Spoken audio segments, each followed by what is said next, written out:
Well, hello there. Looks like Rome, or at least something along those lines.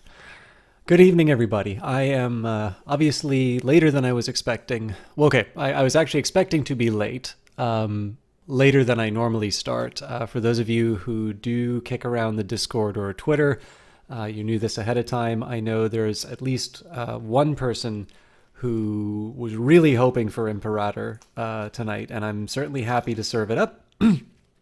But life gets in the way. I had an opportunity to go to a workshop, which I didn't really I didn't know it was available today, and it wasn't going to be available for another couple of months. So I figured I'd take the opportunity.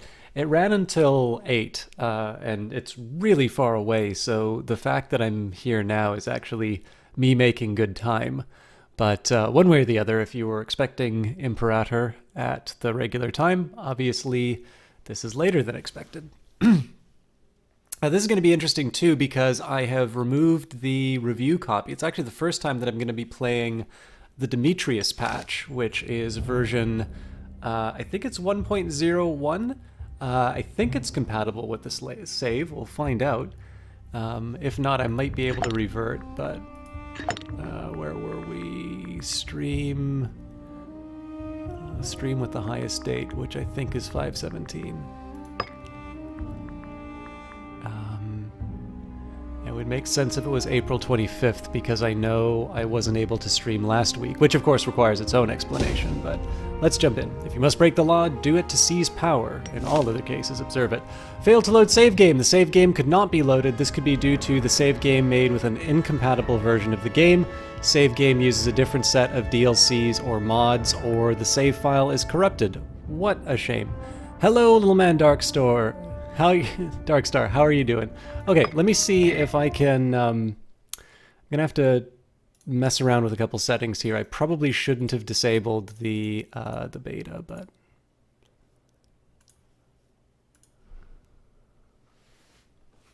I think people said they wanted to see where we went with the position, so I'm okay doing that. I'm just re-downloading the old, assuming they let me. It's an option still available on Steam. I really should have tested that ahead of time. I thought I might be able to get by with it. Holy smokes, 115 megabytes. How long is this going to take?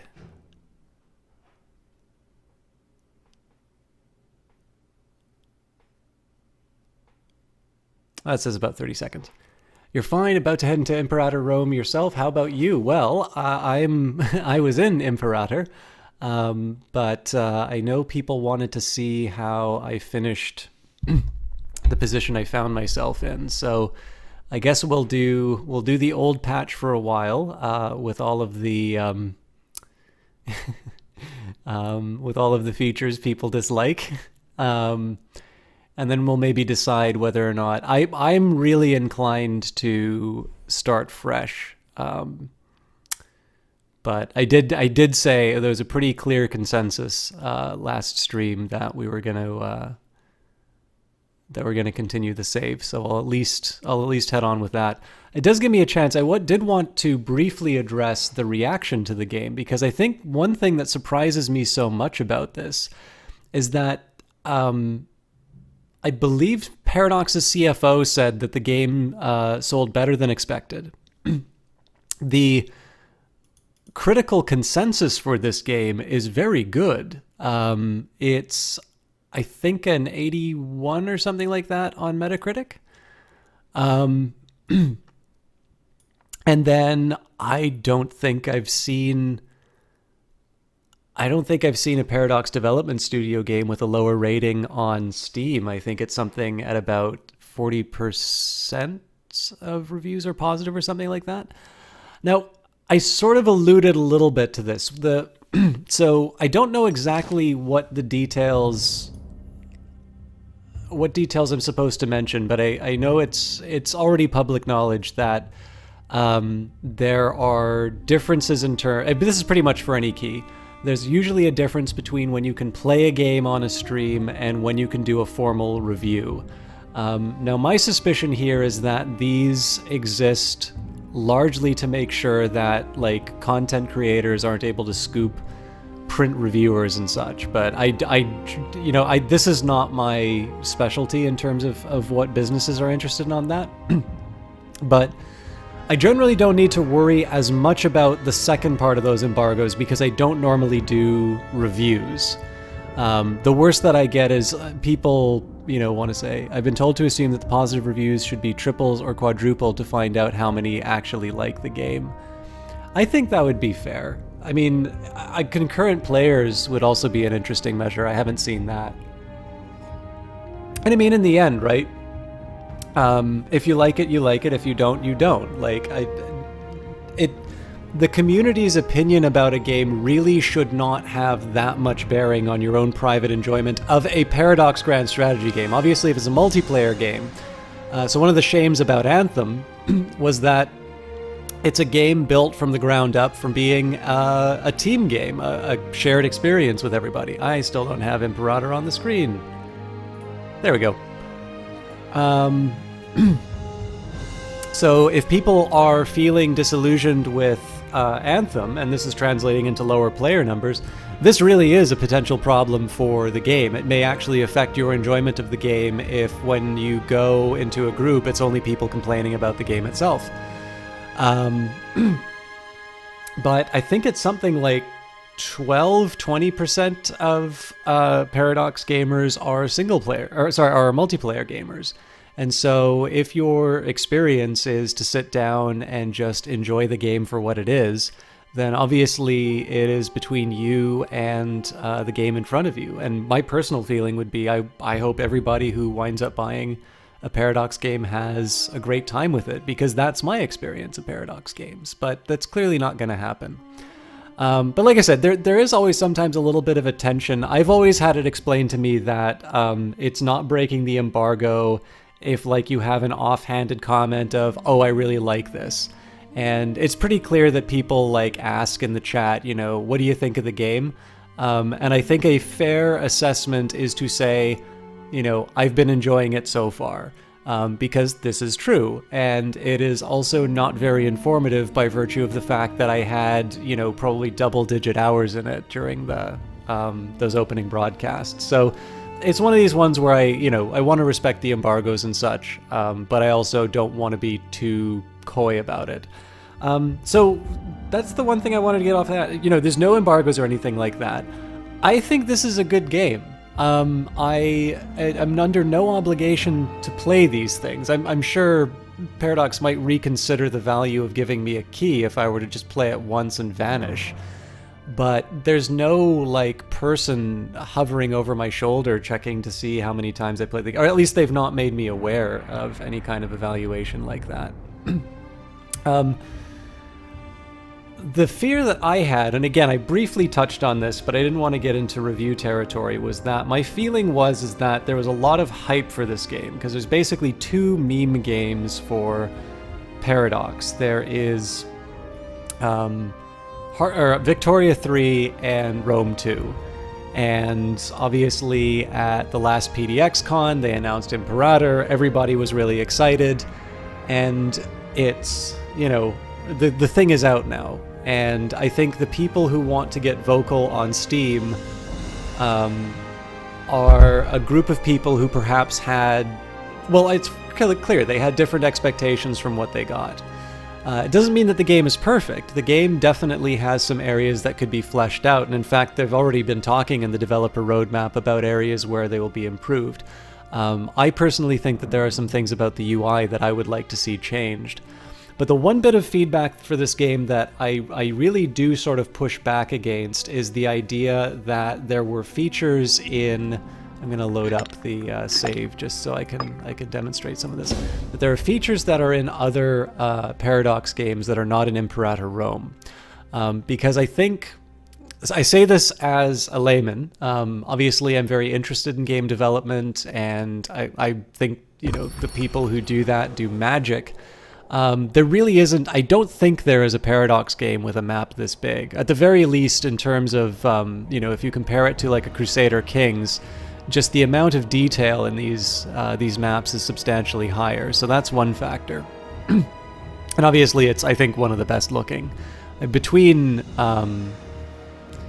Stellaris and Imperator Rome, we're definitely getting a feast for the eyes, but that's maybe not really the issue at hand. I think one of the biggest things for me is that if they had just implemented, let's say, Europa Universalis, and they had made it Europa Universalis Rome again, I think you would see a somewhat reasonable complaint that it's like, well, there's nothing new here. You know, it's Europa Universalis with, you know, with togas. So you don't want to do that. And then on the other hand, you've got the question of, do you add more content in a game or do you add another feature? And this is always going to be... Actually, I think this winds up getting talked about in the last Paradox podcast. They gave a really good example of, well, do you want to see... I wonder... No, I can't change that. You know, if you had Tyranny, would you want to see another... You know... would you want to see another 10 hours of gameplay, or would you like to see co-op inside of it? And obviously, in this game, obviously not this one in particular, because I'm playing on the Sula patch, I can open this up for multiplayer on Steam. I've never seen that in a Paradox game before, and I think that's really impressive. So, I don't know, like, I don't really see my job as being... I don't really feel that it's my role to give sort of an apologia for Imperator. I think sort of Paradox's job is to sell it. One of the ways that they at least raise awareness of the game is through, you know, broadcasts like my own, to let people be aware of it, to see people engaging with the game. But I've been spending the time in the game that I have because I do legitimately enjoy it. I think it's a really neat game. I like Rome stuff, and I'd kind of like to see more of it, to be completely honest. But I sort of understand where people might be feeling a little disappointed, and to that, I think really the best that I can say is being able to... Oop, that's a pretty heavy group. Let's move these guys up. Move these here. The best that I can say is, you know, I'm gonna basically recommend. I mean, I kind of fall back to my old little bit of knowledge that the worst version of a Paradox game is always going to be the first one. If it's not for you right now, you know, it's disappointing to find out that something you really anticipated is maybe not quite what you thought that it would be. But in the end, I mean, the game's going to be around for a while, and it sounds like it was financially successful. It seems that there's at least it's found enough of an audience to be able to kind of keep going, and I'm personally really looking forward to how they develop the game even further. So we'll definitely be keeping with this for a little while, but I know some people really wanted to know what my feelings on the game were, and I particularly wanted to address them with a mind to the fact that some people sort of feel that I got this impression from some people that they felt that streamers were not allowed to say that the game wasn't very good early on through the period. I was certainly not directed to say anything about the game. And I mean, now that the review thing is done, I suppose I'm taking this little bit of extra time in order to be able to say, you know, I personally am having a good time of it. But I can understand if perhaps you feel differently. And of course, this is why we have very diverse player bases, I guess. I don't really have a good closing for this. Just rather, I sort of thought I would address the elephant in the room, or potentially crossing the Alps. Now, I'm gonna have to change a couple of things about my stances. So, first up, let's go to diplomacy. So, I was thinking a little bit about the state that we found ourselves in the last stream. Now, what I was originally trying to do was I was trying to take advantage of the fact that my aggressive expansion wasn't that high, to be able to incorporate certain elements. So Gentua, I would be able to demand tribal vassal status. However, they're currently at war. Very similar story with Frinitea. I can demand tribal vassal status. There'd be a bit of a backlash in terms of the Senate, but nothing I couldn't overcome. But they are rather unsuccessfully fighting the war. I actually rather hope that they deal with this in a later patch, because the AI has just sort of been sitting on this, letting their manpower drown out, and they don't really have anything to show for it. So I've got some CBs on Macedonia, or Macedon, and more importantly, if I take a look at my technology, I'm currently sitting at level 5665. Now, if we compare this to Macedonia, Macedonia is sitting on 7887, and Egypt sitting on even 7s. So essentially, I'm starting to fall behind on the technology race. And it seems to me that one of the better ways to handle that is to start taking out some of the more technologically advanced people.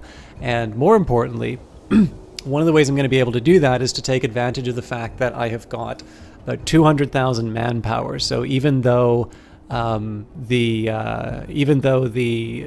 Macedonia may have a technologically superior army, they're currently very low on manpower. They do have cohorts, but nothing too dramatic. Now they are allied with some fairly powerful factions. So in this case, the Seleucid Empire and Egypt are guaranteeing them, and I believe they are in an alliance, yes, with Thrace and the Frisian Revolt, as it would seem.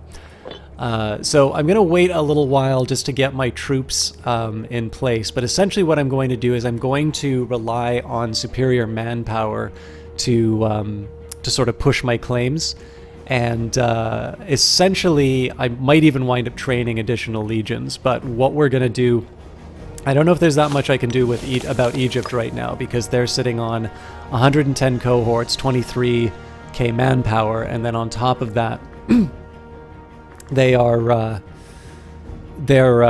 technologically advanced. Not like substantially, but to compare my existing legions, my 99. Sure, I've got the manpower advantage, but that's not necessarily going to be able to finish the deal. So one of the things that I'm going to do, while I do still intend to diplomatically incorporate some of these lands to the north, at the moment I think the way for me to handle my existing problems with technologically superior enemies is to just cut them down before they become too much of a problem. And Macedon is really the target here, although obviously being able to muss up Egypt is an added bonus. So let's just take a quick second here. We know that Claudius is disloyal. I don't remember if he's actually in charge of anything though.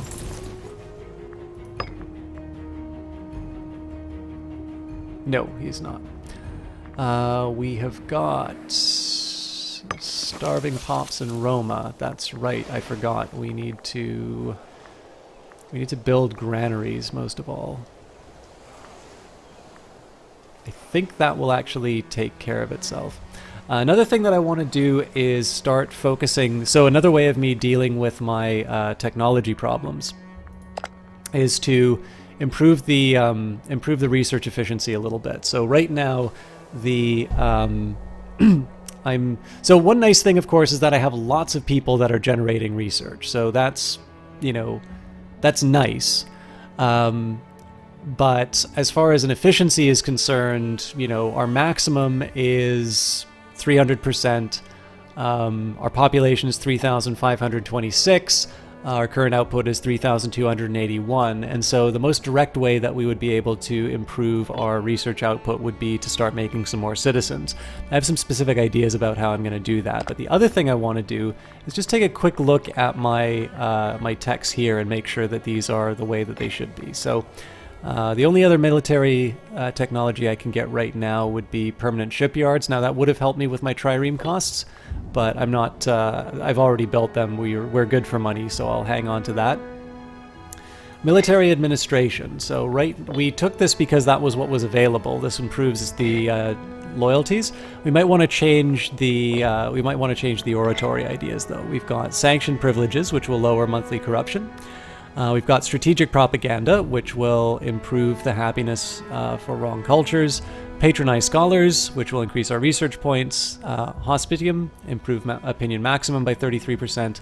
And Casus Belli, which will reduce our aggressive expansion. So really, I mean, general loyalty is one thing, but at this point, I really do want to be considering all of my options. And at this point, it seems pretty clear that we should do patronize scholars just so that I can start closing that technological gap. So embracing a reputation as a nation where scholars are to be lauded as well as patronized is sure to yield rewards in the future. So we've done that change to our laws. Also, in order to bring about our obviously, we're going to be going to war fairly soon, so we will change ourselves to a bellicose stance. The main reason for doing so is our war score cost goes down. We don't need to worry too much about fabricating claim cost, but this is just to make sure that I have the oratory power to handle the move. We should still already have a CB on Macedon. We do indeed. Now again, it's worth noting there's quite a few allies, so we want to make sure that we're not throwing ourselves into the lion's den. Also, it'd be nice to see if there's a way that we can wind up getting the Senate behind us. I think in this particular case, it's pretty unlikely.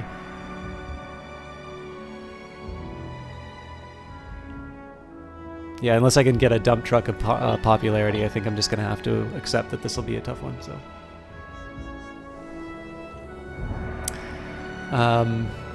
What else? Yeah, I think I'm not going to declare war right away. We're going to wait until my legions are in place. This might also give me a chance to build up the additional one that I'm doing here. And then essentially, so one of the things that I'm going to try doing if I play Rome in a future playthrough, that's a new save. I'm actually going to save my oratory power, and I'm going to take advantage of the fact that Rome is gifted a bunch of CBs in advance, and basically just use the oratory more towards structuring the society. If you guys can just give me a quick second, though, I need to actually make a quick trip to the restroom, and I'll be back. We'll be back and ready to actually fire up the game. Fire up the war, as it were. Momentarily afterwards. So sorry, just give me one quick second.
Okay, sorry about that. One of the drawbacks of rushing to start the cast, I don't take care of everything beforehand. So, actually, there was one other thing I wanted to do before we started the war, and that was what I was going to do with his oratory power. So, like we said, I wanted to try and get my technology up a little bit. Now, I don't have a really good way of handling this, but what I want to take a look at is the following. And this is, so the one thing that I would say I would like to see improve the most, really just a lot of setup Ruthless Pigeons. How you doing? We're actually back on the Sola patch, so I'm not playing the release version of the game, or the most recent release version of the game. But hopefully it still proves interesting. I'm not 100% sure whether or not I want to continue on this patch, though, because I do understand that the current patch has actually put in some improvements for the game that I would like to see. So one of the things that I actually want to be focusing on right now is I've got training camps. Now, the training camps and the freemen are what's giving me my manpower, but citizens are going to be what give me my my research.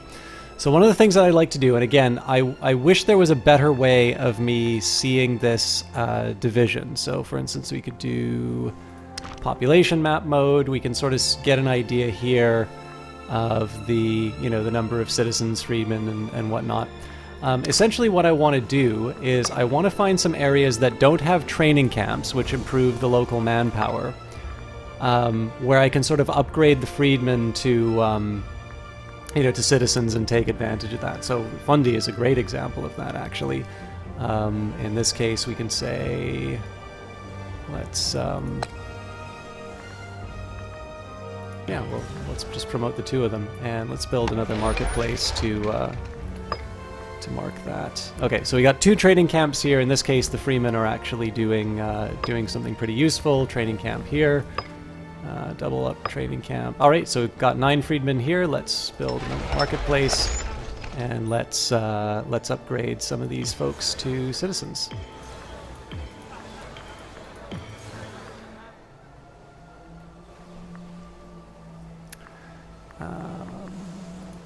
Vinium. So again, that's the double up trading camp. So in this case, the freemen are serving a fairly important point. Whereas in Ostia, upgrading the freedmen will allow me to...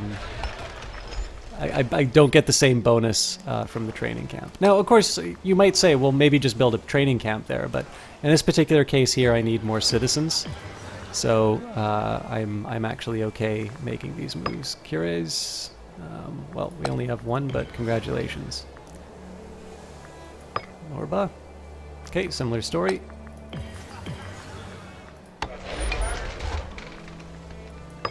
Gracioli. Yeah, another great example.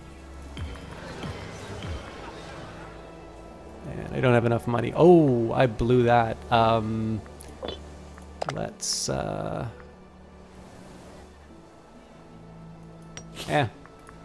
I'll live with it, but I do want to make sure that my...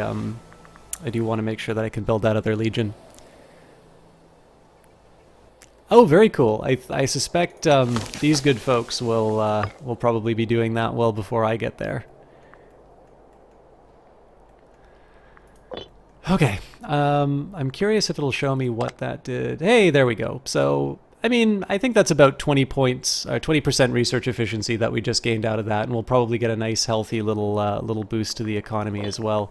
Speaking of, let's just take a quick look at our taxes and make sure that we're not taking advantage of...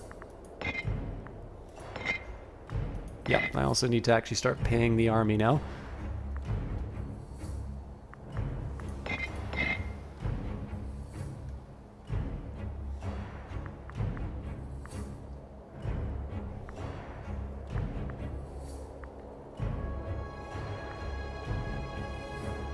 I think I'm going to keep this as is. Alright, I think we're actually ready to unpause now. And yeah, we're still well ahead of the game as far as our manpower is concerned, so I'm not too worried about that.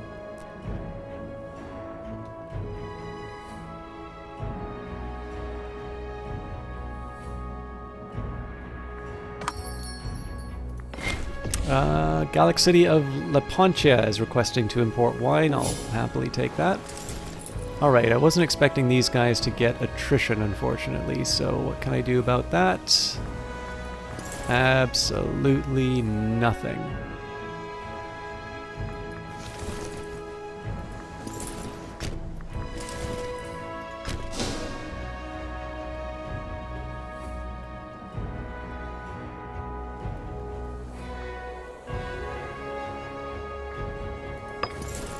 Okay, so this is the one that I wanted to do another batch of improvement for.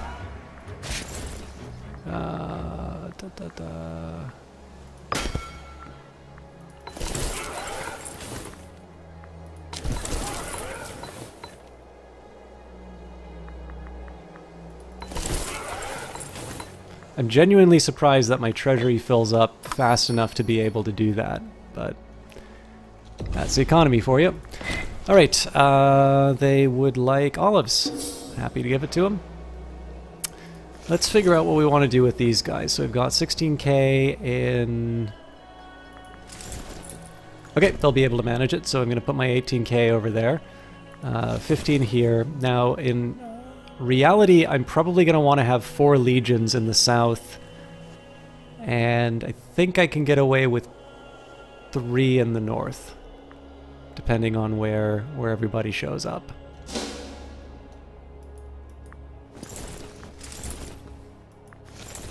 Trying to remember why these guys have so many. It's probably because they're all loyal.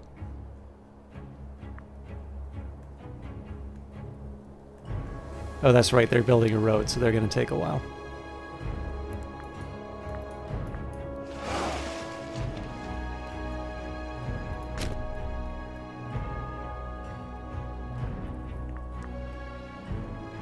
The Eyes of Sin, I'm always happy to see you. How are you doing?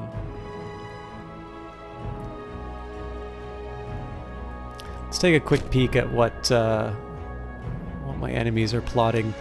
I suppose these guys, they've got a fleet of strength 20. Macedonia is sitting on 17, slightly better, of course. Lucius Cornelius Scipio died from natural causes at the age of 73. He's admiral of the 3rd Navy and a friend of a consul of Rome. He was a member of the Cornelii family. Okay. So, first things first, I think we need generals for... Wow, we are really scraping the bottom of the barrel here.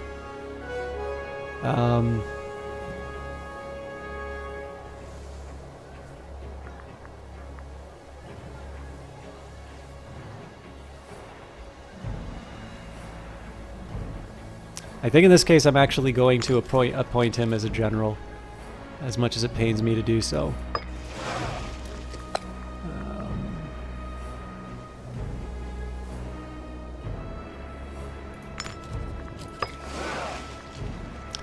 This one I should either build more triremes for, or I wonder if I can afford it.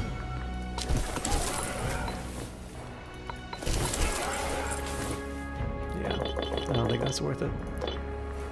Well, we will just keep this one hanging out, I guess.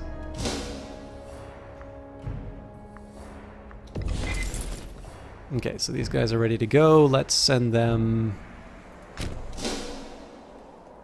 to the north.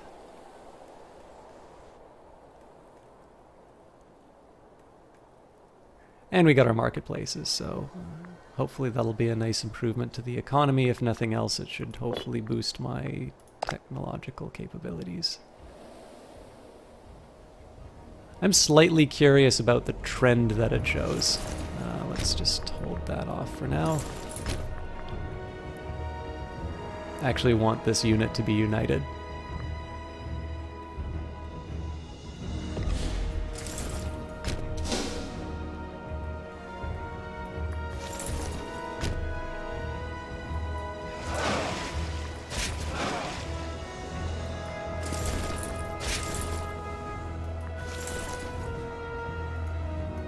I suppose it's a reasonable question to see whether or not I'm actually going to have everybody in place in time. Right, let's give them livestock.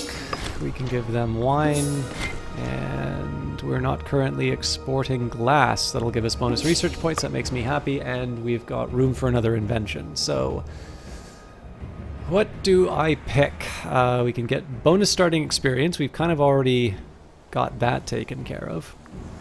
General loyalty, fort defense, lower wages. By the way, somebody was kind of making fun of this, that it's like, you know, what kind of technological investment is it to lower costs? This is actually one of the ways that in econ we most frequently model technological invention, because if you keep something, like let's say you keep something the same for quality, right? So like you have a car from 10 years ago and you have a car from today. Obviously the car from today is better than the car from yesterday. If you just had this generic thing called a car, you know, we wouldn't have this problem. But one of the things that's causing that, the appearance of a price increase, is the fact that you actually have a better,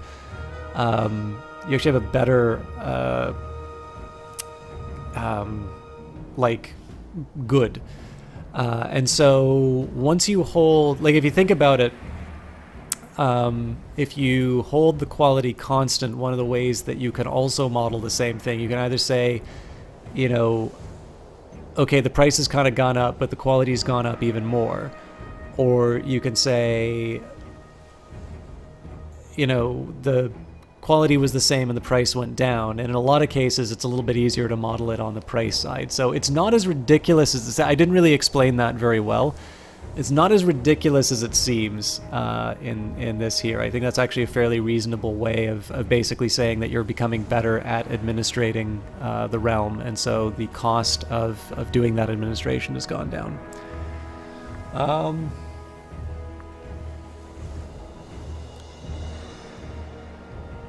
It is tempting to do Casus Belli here because we are going to be doing, we are going to be going to war.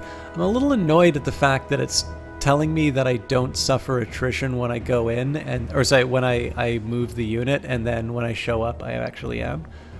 Can boost national manpower, which we don't really need. Army morale recovery is up. Primary culture happiness up. Happiness generally does improve technology, so I think...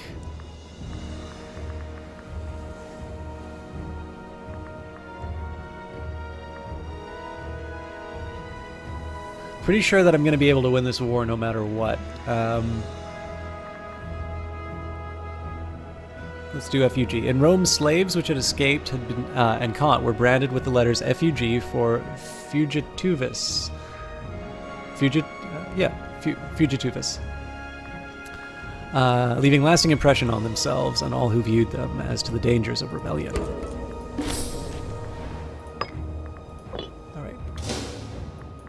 Find you a more safe location. Okay, none of these are safe.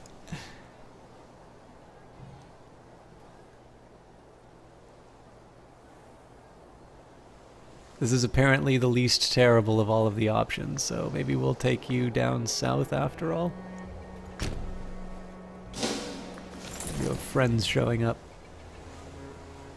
Hey, Kicknick! Sorry for the late start. I don't know if you saw the direct message that I sent you, but it turns out there was something that I needed to go to, and so I had to start later. But you haven't missed too much. We've got a slight change in our foreign policy, and other than that, all is well. Touched by Mercury, Veniferum has seen a huge influx of traders and travelers from far and wide recently. One of our advisors jokingly suggests that we must have been blessed by Mercury himself. It may have been a joke, but paying our dues to the god might be a good idea nonetheless. It could only be a boost in our long-term business, right? So we can get 582 wealth to put it in right away, or I don't have the money for that.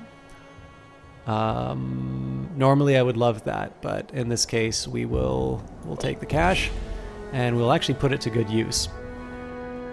So I was just finishing off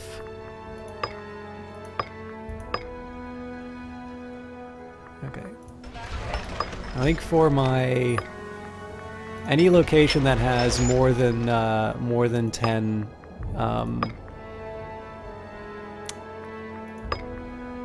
more than 10 citizens, I'm going to upgrade. I'm also tempted to upgrade my tribesmen after a while, but let's focus on getting getting as many citizens as I can. Oh, Rome definitely needs a new marketplace. Right after the granary, of course. All right. So that's one province done. Essentially, what I want to do is to take this opportunity to, reshape the reshape the demographics a little bit here. Okay, so there's freedmen and a training camp. So, okay, this is a good example of one for.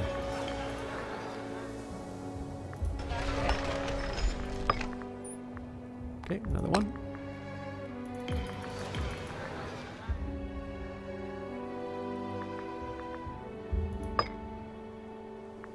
Yeah, I really seem to neglect the training camps. Okay, so what I'm going to do instead now is I'm going to take a look at the largest numbers of freedmen. Okay, so this is a perfect place for a training camp.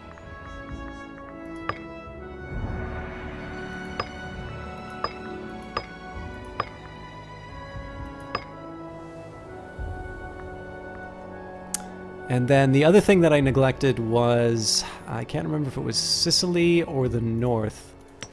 Just want to make sure that we, again, I want to follow that pattern of every place that's got higher than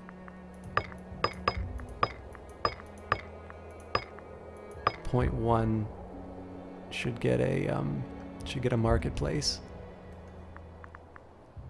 I need to remember that I also have holdings in near Macedonia.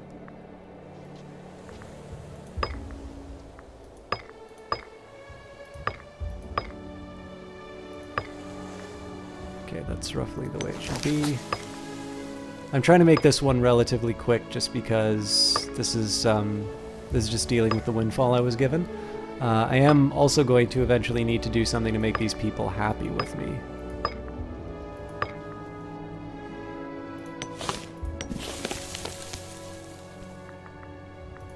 Okay.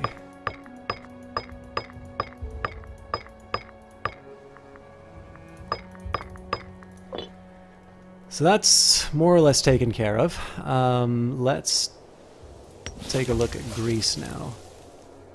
Only the parts of Greece that I own. Okay, looks like I already got ahead on those marketplaces, or they already... See, I keep calling it Greece, but it's anything but. Or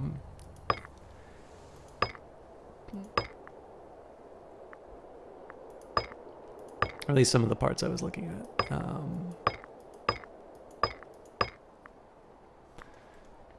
Alright, looks like we've actually already satisfied that requirement for pretty much everywhere. So while I'm at it, let's, the lands we have in Carthage also count, so that one's maxed out.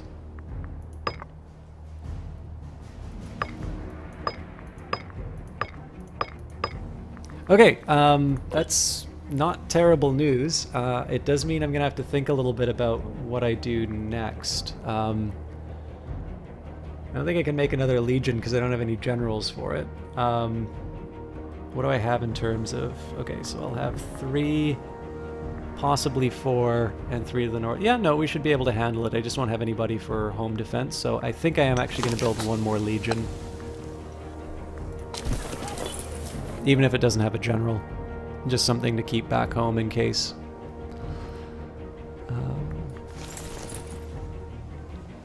So I need one more... I need one more batch of mean-looking guys.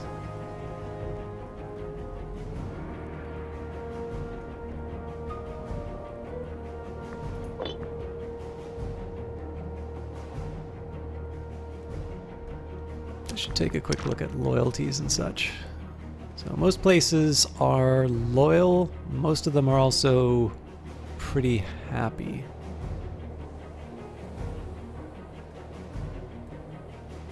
It'll probably not be true when we take over this this region, but sometimes you have to break a few omelets to make an egg.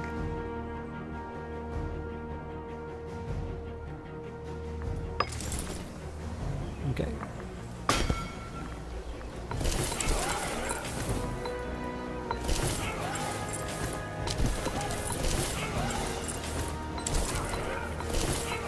So one drawback is that the equites are very heavy, and so that's going to hurt me when we're going after Macedon. The trade-off, of course, is going to be that we will get. I'm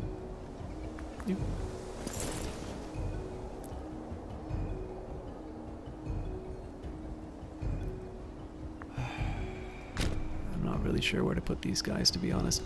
The trade-off is going to be that we'll get a. The idea is the first wave is going to go and take these forts and such, and basically it's going to give me some breathing room to get my units sort of running amok in their territory. It's tempting to build another set of triremes, but I think that's going. I think that might be overkill. So.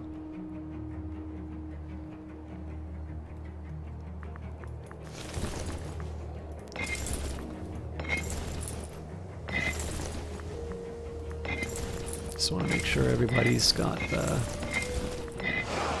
right position set up. Okay.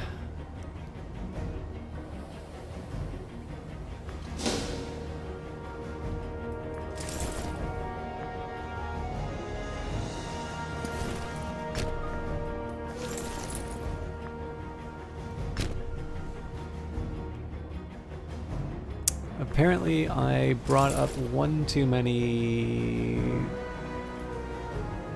Okay, well, I'll live with the slightly overweight archers. It is a little tempting, by the way, to just get these guys on like road building duty, but I'm not entirely sure that's something I want to be doing for like the duration of the war.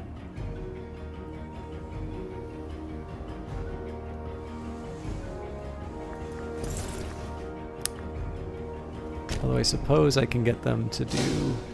Yeah. I'll get them to do a little bit of road work, but nothing dramatic.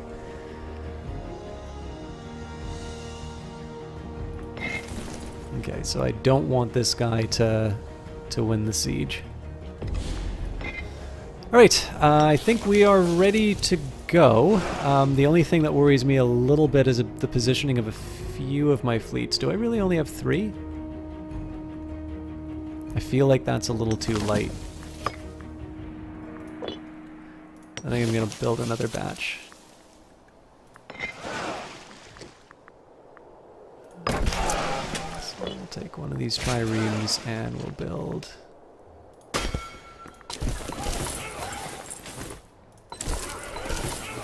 So that's 10, 15... 20. Okay, so I'm just hoping that it'll let me throw my weight around if I get caught in a tricky spot.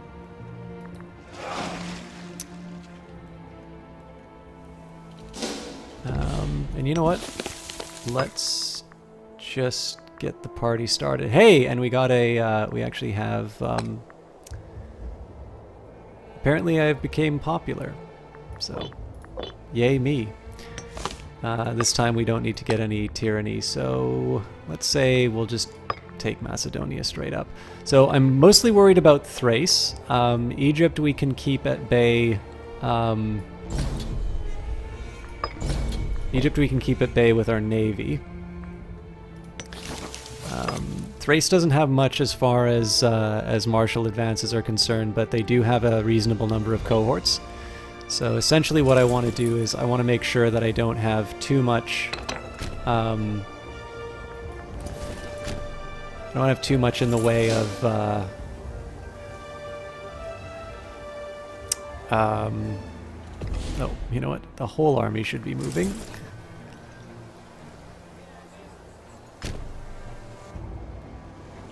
Oh, that's an exciting move. Let's try something a little less savory this time.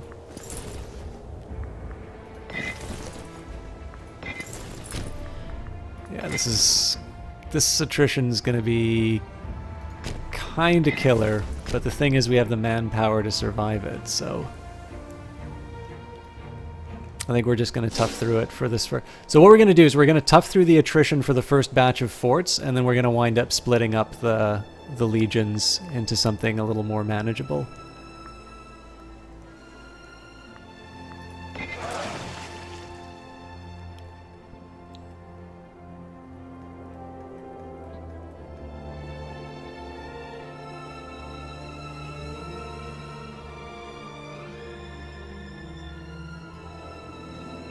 I can, of course, separate them out from the siege, but in this case, let's do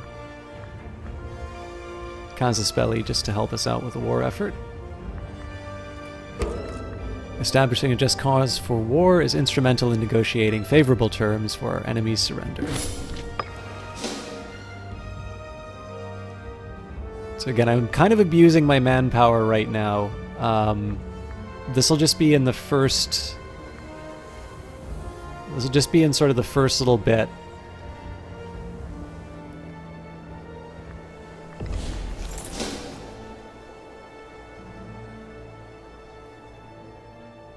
I'm actually somewhat tempted to take one of these legions and get them to take this island.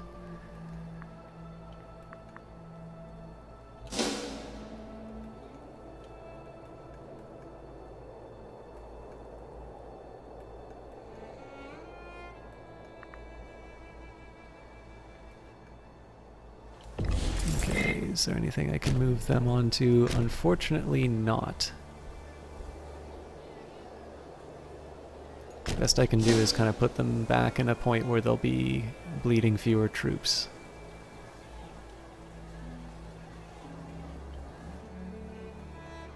Again, the thing that worries me a little bit is I don't see the Macedonians anywhere, so...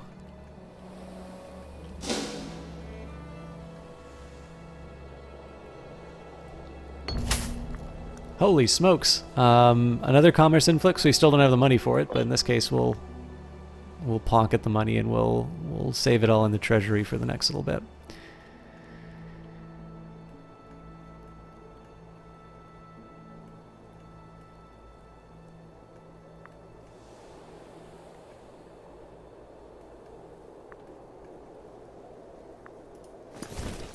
This is one of the Civics faction who's going to get the glory for this, so I'm happy about that. Claudian troops mobilized. The head of the Claudian family, Hostus Claudius Casus, utterly fed up with the situation, has begun mobilizing local forces in the city of Singulum. Whilst matters are not hostile yet, such an act can provoke civil war if left unattended. Okay. Dreadful. Where are you?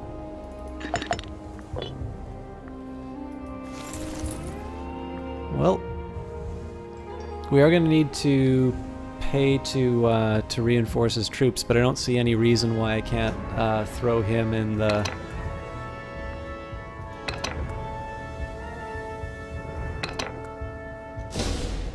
The leader's disloyal and pursues his own agenda. Fair enough.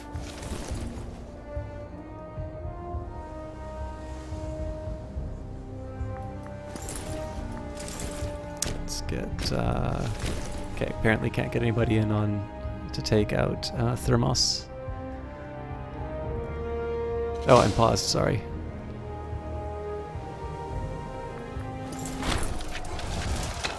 The Insumbrian Civil War ends. The bitter civil war in Insumbria has finally come to an end, with the loyal forces of Bellicanus Divicus utterly crushing the rebel armies led by Anarostes Iacus and his scheming cohorts. The siege of Forum Novum was a turning point in the war, when loyalist forces stormed the walls successfully despite horrific casualties. The outcome of this war is largely irrelevant to us, as we do not consider Insubria as either friend or enemy. Nevertheless, we ought to be careful now that their nation is on track to recovery. So Just want to see. Yeah, this is still not related. So it does seem that this was a reasonable. Does seem that that was a reasonable call, not to wait for those rebellions to be finished. I wish it were not so, but.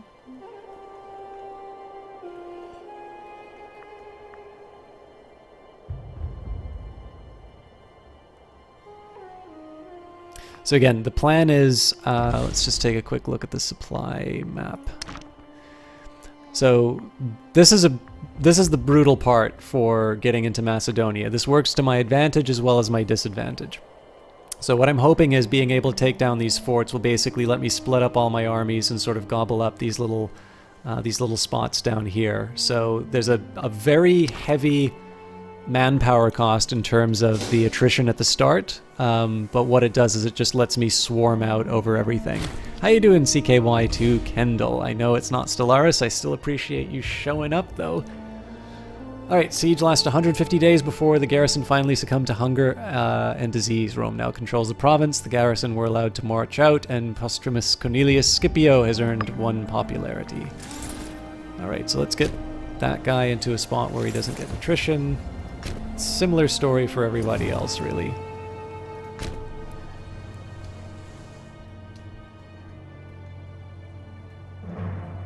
I am slightly tempted to take this fleet of 50. Let's go take a look at Egypt and see what's going on.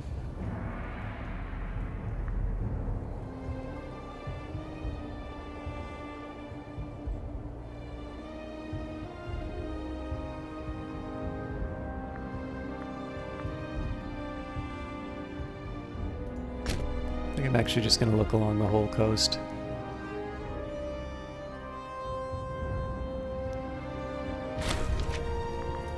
Okay, more good news. So we got to get these guys out of the attrition zone.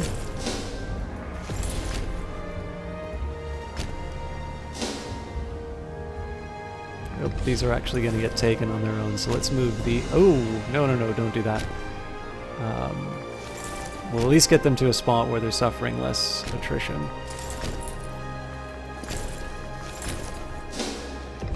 Where else? I just want to keep an eye on this navy. Again, the point here is more to spy on the Egyptians rather than make any aggressive maneuvers. Ooh, I really did not want 30k guys going through that area, but looks like that's exactly what's happening. Alright. We bring sad news. Gnaeus Decius died from overwork at the age of 74. He is the Praetor. He is member of the Decii family, or Decii family. Alright, Praetor. We really only have one option here, so Quintus Curii Donatus. Congratulations, you're now responsible for reducing the massive aggressive expansion I'll be getting over the next little bit. Again, just want to take a quick look at what's going on in the Greek lands.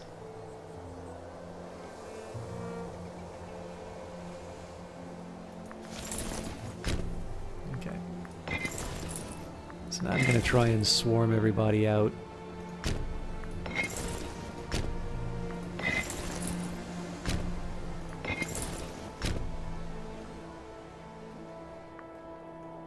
This is again the part where we start to take advantage of the higher supply limits.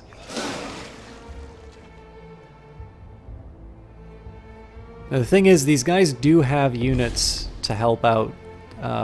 So at some point we are going to see where Macedon has put their armies.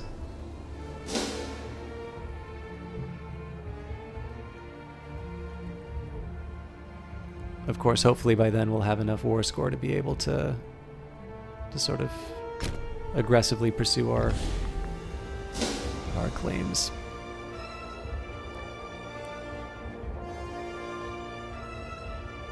One of the nice things here too is going to be trying to recover some of my manpower in these regions.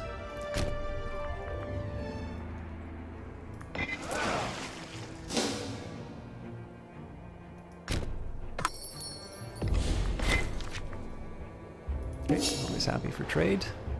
We're certainly not hurting in the pocketbook.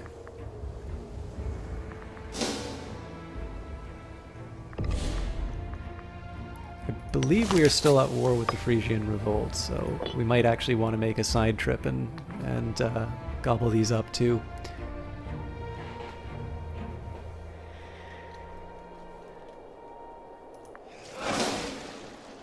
They may be small, but they got a lot of heart.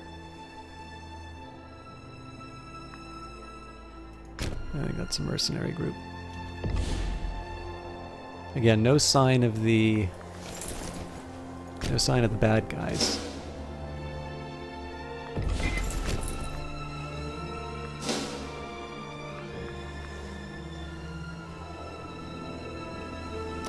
So I think what I might do here, let's say we'll dedicate one legion to taking the southern area, because we're going to be uniting the two, or the three that were in the north, and we'll be sweeping across Macedon and Thrace.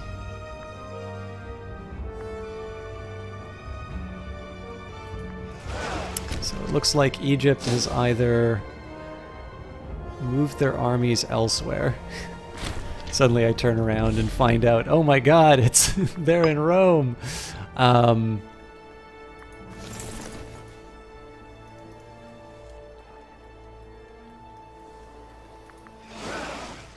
Yeah, so they're either... They have to be at war with someone else. Kush. Oh, yeah, that's why I don't see their armies.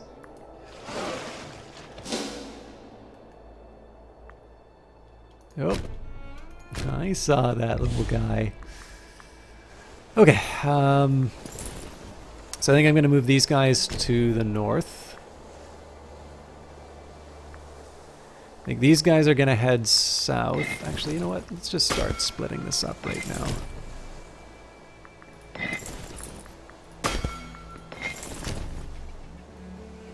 So, 2 units, one to take care of these islands, the other to take care of these. The one that goes north will join the rest of the force. And, yeah, I mean, we'll take advantage of the fact that Macedon didn't defend its territory, and so I'm able to sort of unite my legions and sort of sweep over their holdings. And again, finding out that they did some next level, like, you know, escape my blockade move, and they're now on. They're now in Italy. All right. Well, these guys are running scared, it looks like, but I want to know where the rest of the navy is.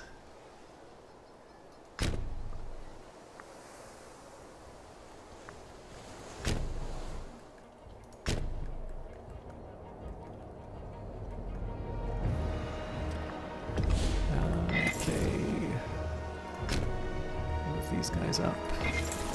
I forgot these are all loyal, so this is going to be a bit of a pain to move.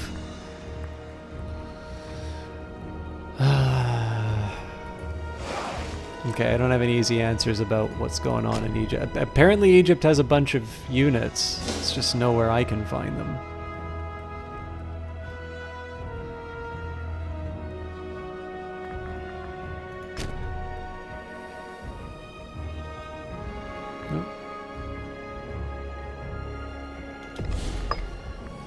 Okay, popularity is tempting.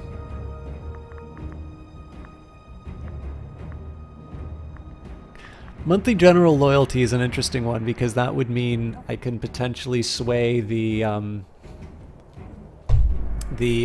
other general, the one who might start a rebellion.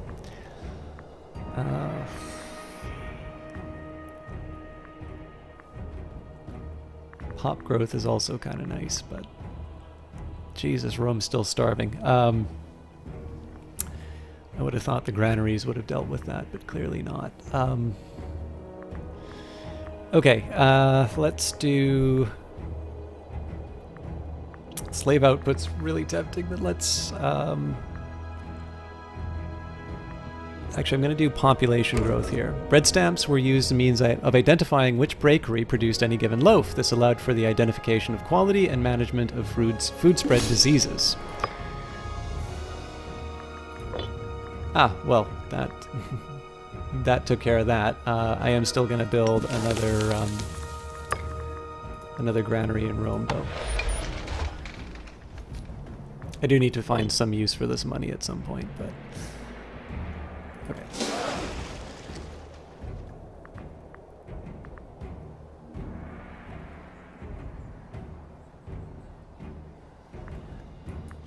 Okay, more slaves to Rome, always good news. These guys are suffering attrition, so let's get them into a slightly better location. I didn't realize there was a fort there. That's going to be a bit of a pain. Alright, this is good news because it means we're at less of a disadvantage with our rivals. So in this case we've gone up to level 6 martial advances, which is a plus 0.10 to the morale of armies. The other way of thinking about that is we're only at a negative 0.10 when facing the Macedonians and the Egyptians. Again, not an ideal state to be in, but one that will allow us to press our claims. Okay, these guys are losing men to attrition because I apparently am not capable of... Okay, this guy is a populist, so...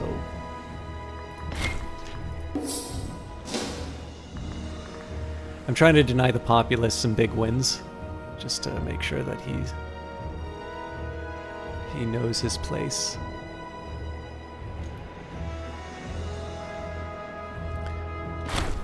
A popular vote. Some politicians simply can't avoid consorting with the common folk. The ringleader of the rabble, however, is Gaius Junius Bulbacus. It brings an interesting deal to the table.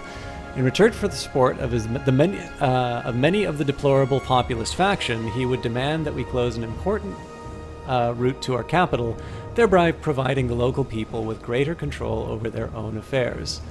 So, not an unreasonable request. Capital import routes a -1, and the populist faction will be more likely to support you when changing laws for 2 years. Outrageous, go to hell. The Admiral of the Third Navy loses 20 loyalty and popular dissatisfaction. Okay. More slaves, more conquest, all good news, but... Oop.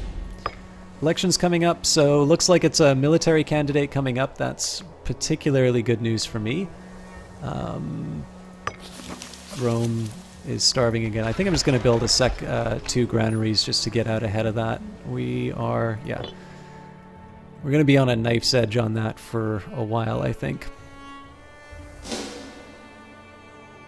And part of that's just because we're just generating so many slaves with conquest. A little surprised they haven't bought these mercenaries, to be honest. Okay, these guys got their objective. I know there's a way to get the AI to automate this, but I've never been too crazy about some of the AI choices, so... that's still a fort. Let's get him to clean up the spots we neglected. Oh, okay, I wasn't paying attention.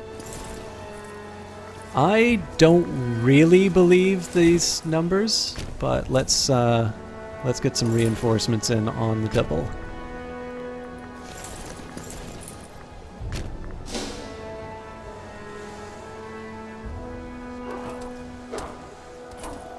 Okay, well, they mean business. New ruler Vopiscus Tremulus was elected to office and will now rule our glorious nation. 4 martial, 1 civics, 5 oratory, and no religion. So this is not great, but we do have a bonus to the morale of armies and navies.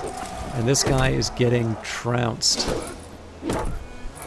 Hopefully the good guys arrive in time. Hey, nice work.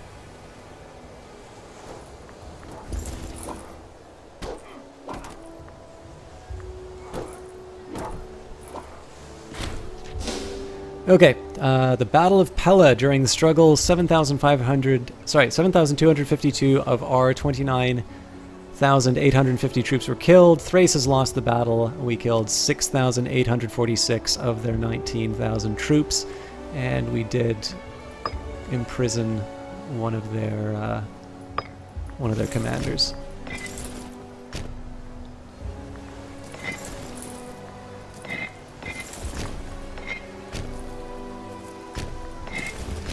So we're gonna back off, but I am gonna keep some units in reserve because obviously they're ready to engage me now.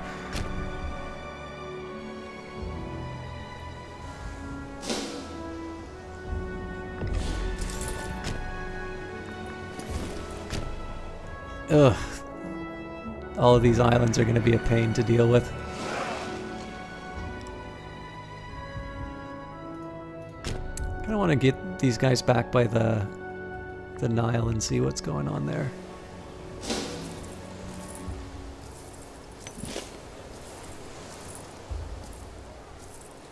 We're kind of playing with fire on this one. If we don't get enough reinforcements, there's going to be some worries.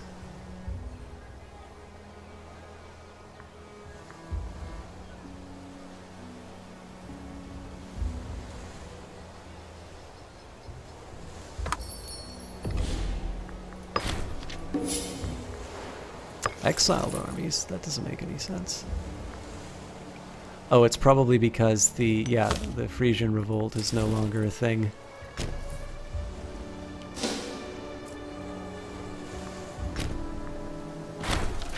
Frisian Civil War ends. The bitter civil war in Frisia has finally come to an end with the loyal forces of Helophilos Antagonid utterly crushing the rebel armies led by Hermias Leuconid and his scheming cohorts. The pitched battle of Kara almost ended in the rebels' favor. However, decisive maneuver by Herophilos Antagonid won the day for the loyalists. The outcome of the war is largely irrelevant to us as we do not consider Frisia either a friend or an enemy. Nevertheless, we ought to be careful now that the nation is on track to recovery. Okay, so that's a bit of bad luck, just because we would have got we were getting some war score off of that, but I think the answer here still is to push our claim with the Greek holdings. Okay, more slaves. They won't let me go. Okay, well, there's an easy fix to that. Guess we wind up island hopping, but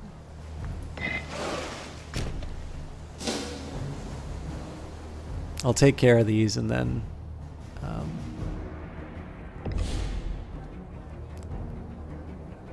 oh, this is nice actually.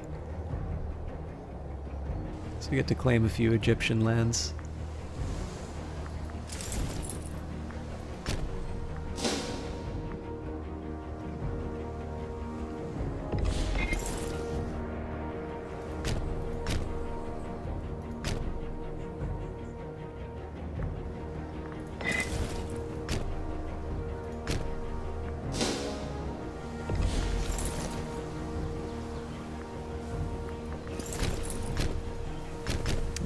Hiding behind. Okay, so I don't quite understand how they managed to hire these mercenaries, but they did. Fortunately, it's going to take them a very long time to get where they need to go. Although I suppose it does allow them to recover their morale.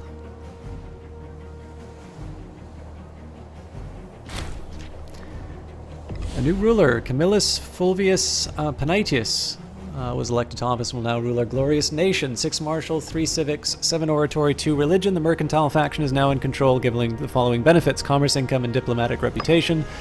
Looks like Vospicius Tremulus. He died in flagrante delicto at the age of 73. He was the consul of Rome. No judgments. Get some better oh my god, we don't have any generals.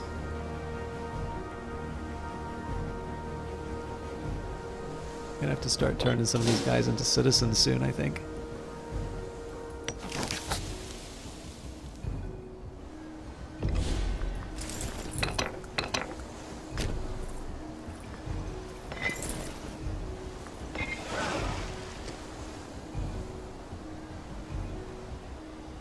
looks like I missed the boat on, quite literally, on the remaining Egyptian islands.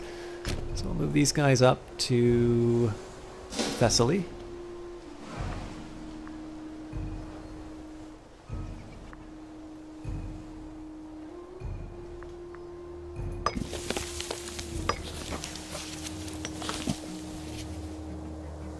Didn't think I owned that. That was a worry, but we shouldn't lose too much, I don't think.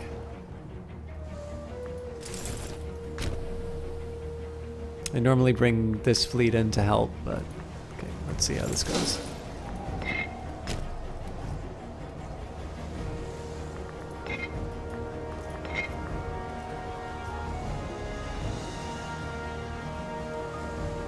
Ooh, okay, Macedonia is coming with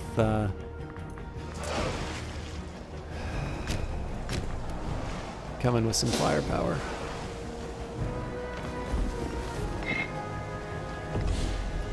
I wonder if we are able to withdraw.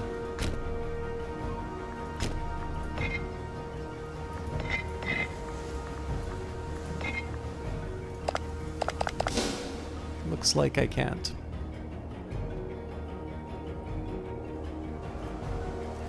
So this is gonna sting.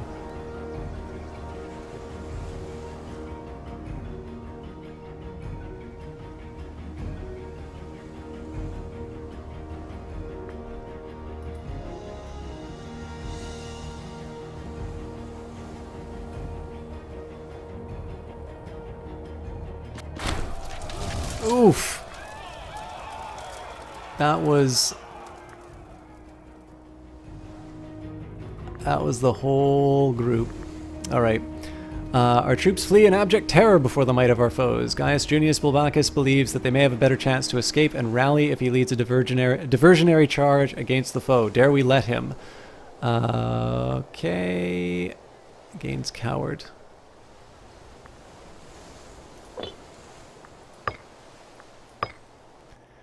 Yep, that was a complete wipe.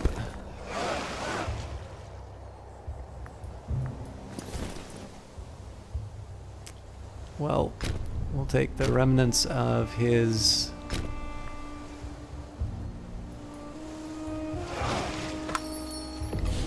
And apparently the Macedonians vanished without a trace?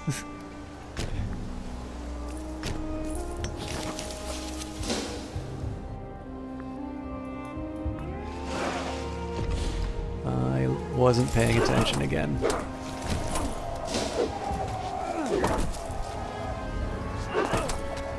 Ordriff will make it in time.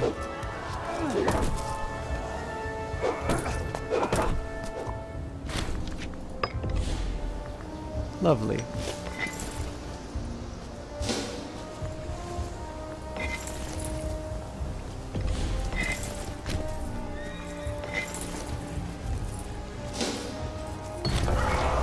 Pella pillaged. After the siege of Pella, Posthumus Cornelius Scipio's troops run riot, resulting in murder, rape, and theft. The wealth that Posthumus gained from this evil act is beyond compare, and our advisors suggest that he's now one of the richest people in our land.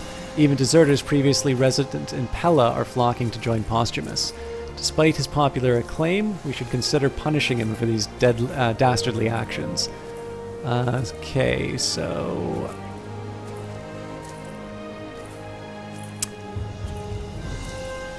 we'll let it go. I'm not crazy about doing that.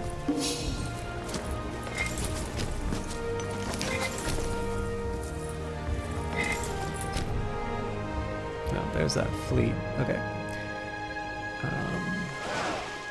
We will have our vengeance.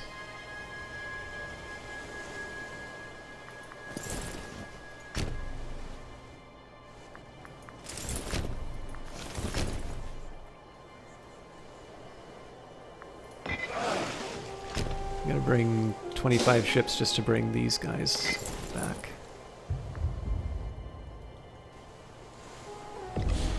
Oh, I rather wish they weren't moving that way.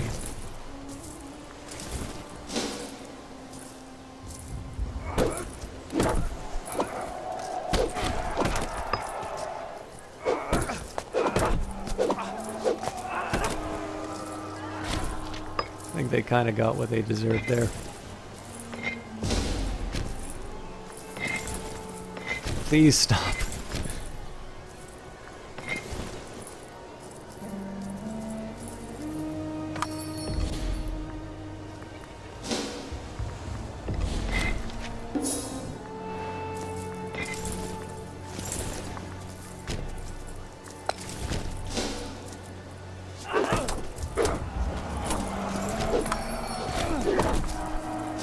Okay, we didn't lose any ships. Okay, but apparently these guys get a free pass, so we're gonna hunt them down. This is one thing. This is a little bit like Crusader Kings in the fact that you can chase down units and annihilate them. I'm not crazy about that feature, but we are also... Okay, it's because they still control the province of Macedonia. This is actually a bit of a blunder on my part, picking a war goal that was so far away.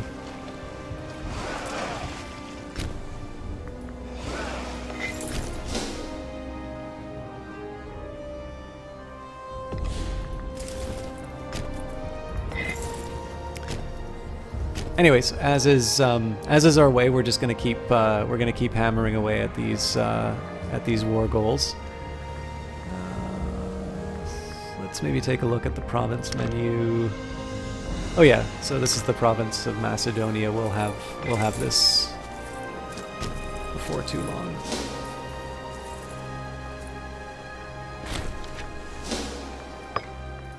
Okay, that's what I really wanted, was to wipe out the fleet. Now that that's accomplished, we can focus on more important things like the Egyptians.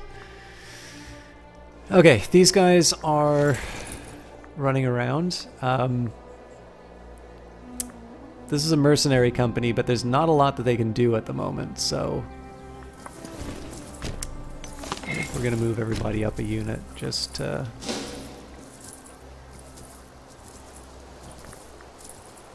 take advantage of the position. That's maybe...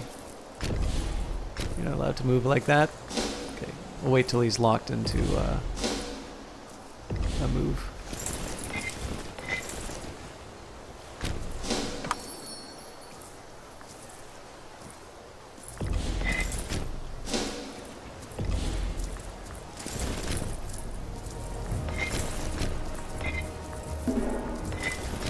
Okay, so I'm gonna wait until I see the lock sign on these guys, otherwise they're gonna run away when the... Okay. So now we can bring the big guys. I'm gonna move these guys around the side and then... okay, so the siege... Apparently these... four are just hanging out. So these guys sort of lost their other group, but at the very least I can put them where they were supposed to be, and then we can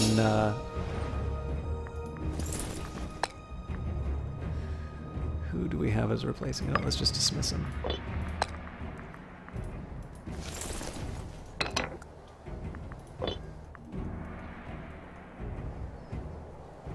I can probably cannibalize that for some units for this guy.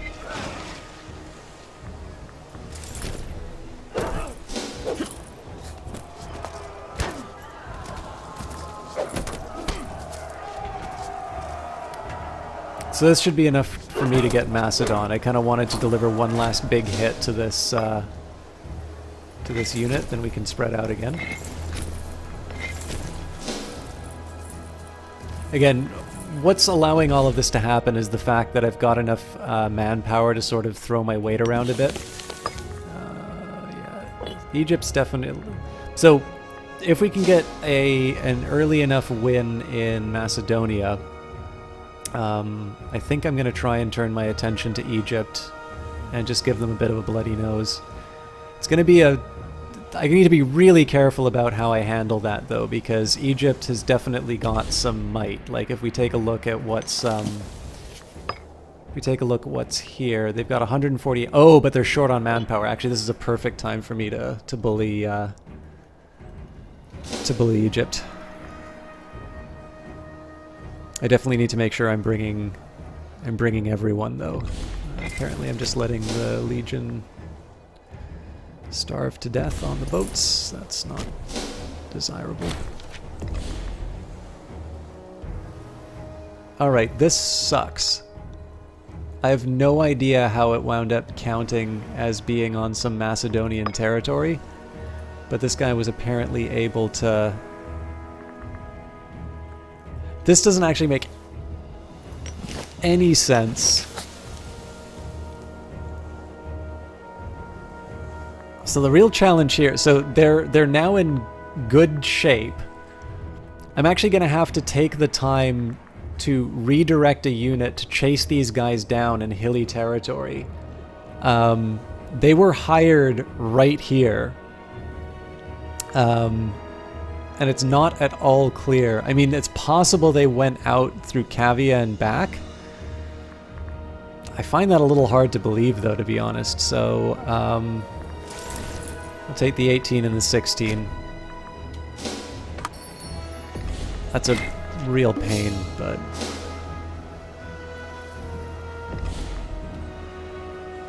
And invention-wise, let's improve our siege ability, because that's what's keeping me... Well, citizen output will also help me with tech. I think I'm going to go for the citizen output. No, apparently it didn't. Okay, well, I'll consider that for next time. I want this province a lot, but I need to protect this guy.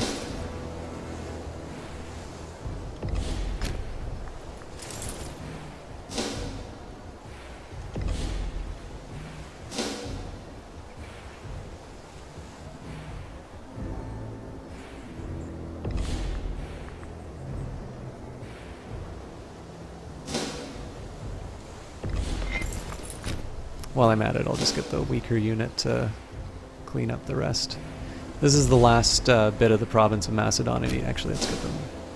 With that in mind, we'll get them in position.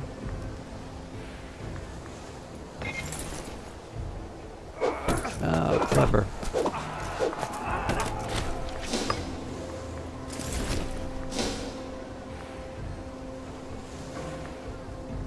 I wonder where they got... Yeah, they just bought a bunch of mercenaries.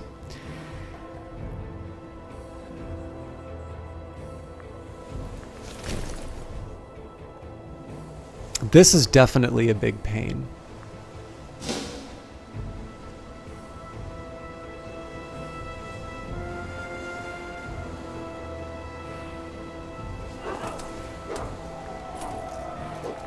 And surprisingly...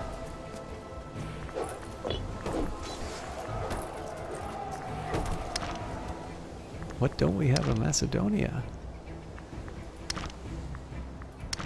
Oh, Jesus.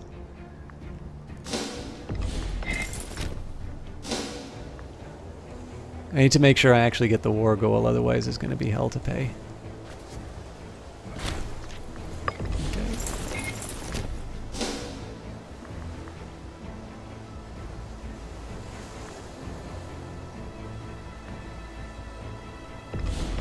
That's not so good.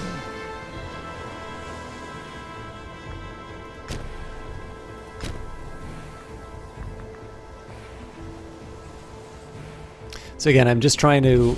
It's worth remembering, the plan is to actually take this show to Egypt if I can, but if I'm not able to bottle in the Macedonians like this, I might want to reconsider.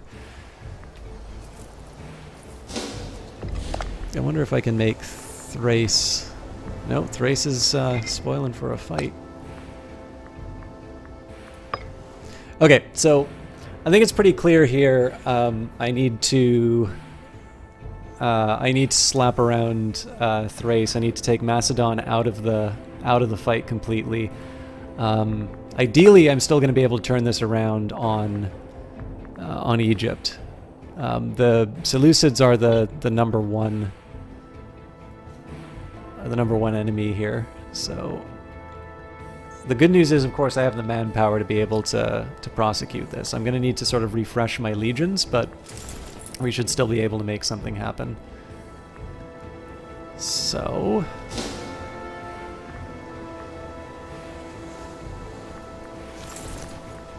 Again, I don't want to give them an opportunity to regroup.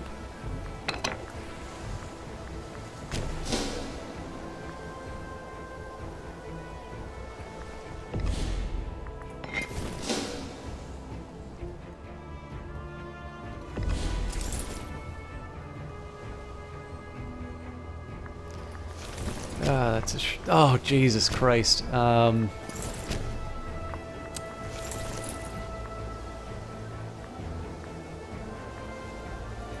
just going to do the full retreat now. I'd rather not give them a free win.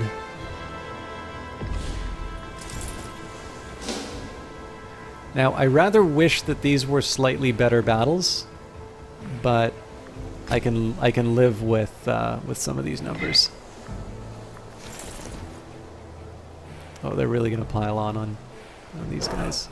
We should still be able to take it, though. Okay, so this guy's got friends. It's less obvious that these guys are going to be able to survive it, actually, but I don't have any other options. I've actually undermanned this this part. Specifically because I'm chasing down this friggin' mercenary unit. I really wish I could find out exactly how that thing activated. The expansion of the state has led to large parcels of private farmland becoming concentrated in enormous provincial estates known as latifundia. These estates have a reputation for the extensive use of slaves as well as directing their production towards profit-oriented export products rather than grain for the population. While those estates make us a great deal of money, the owners of smaller farms and some populist politicians who are beginning to feel marginalized by these enterprises have lobbied for the curtailment of this system. So the development suits our situation. The current populist leader will lose popularity. Citizen happiness and slave output is increased. Slave happiness is down. The plebeians should be appeased. Hell no. Alright, so these guys are going to be crushed.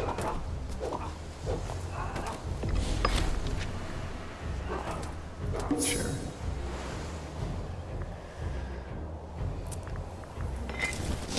Yeah, this was just a complete blunder. Okay, so we'll try and salvage what we can.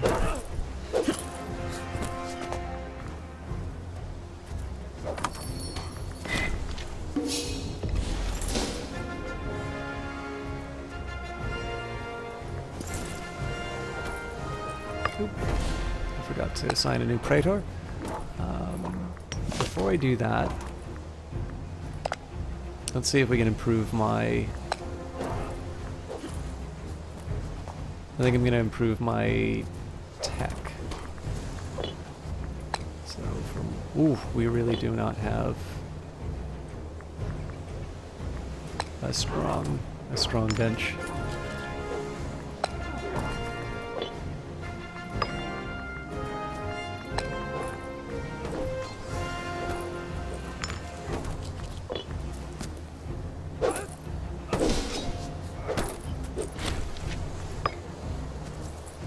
I have no idea how they pulled that off, but I'm happy they did.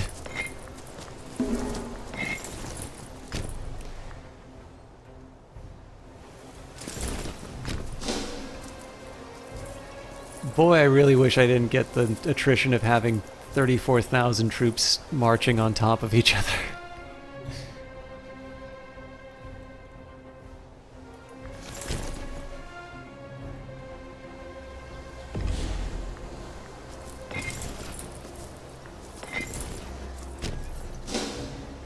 This is slightly ridiculous that these guys are already active after getting trounced like that.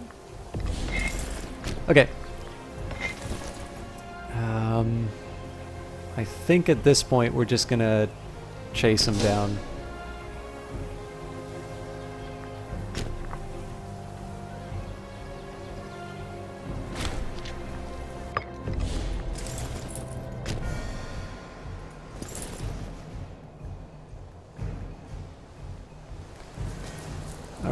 That's not ideal.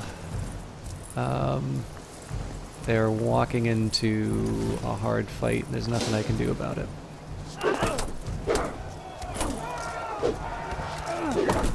Ooh, that's a really hard fight. Okay, well these guys are wasting their time on a siege, so that's good news. Let's get our 8,000 to assist. That's a little dicey, but hopefully these guys will get there in time.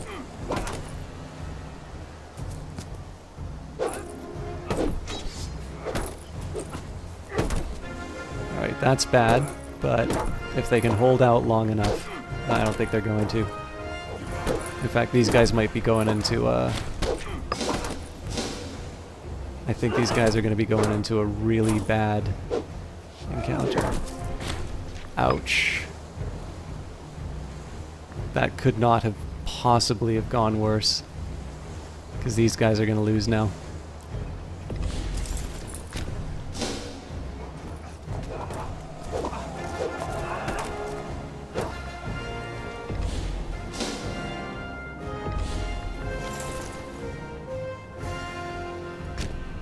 Okay, clearly we need adult supervision again.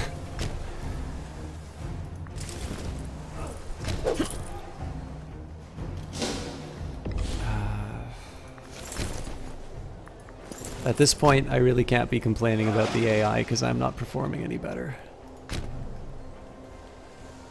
Alright, thanks Cake-Nick. Hope you have a wonderful evening.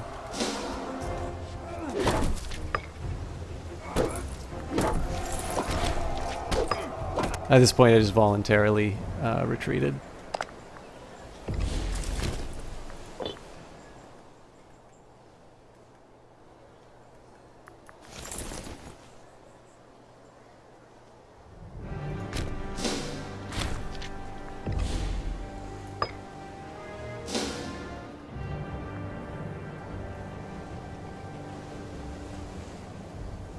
So the aim here is basically just going to be to try and get my legions back in... I'm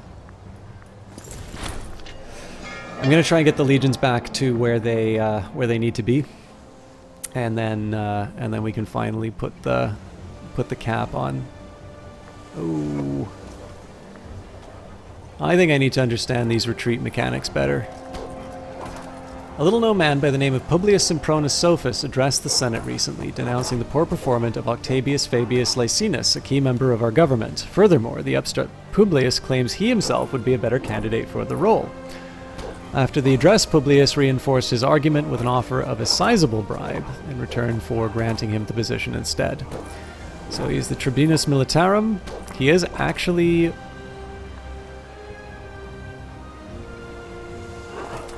yeah, a bold move.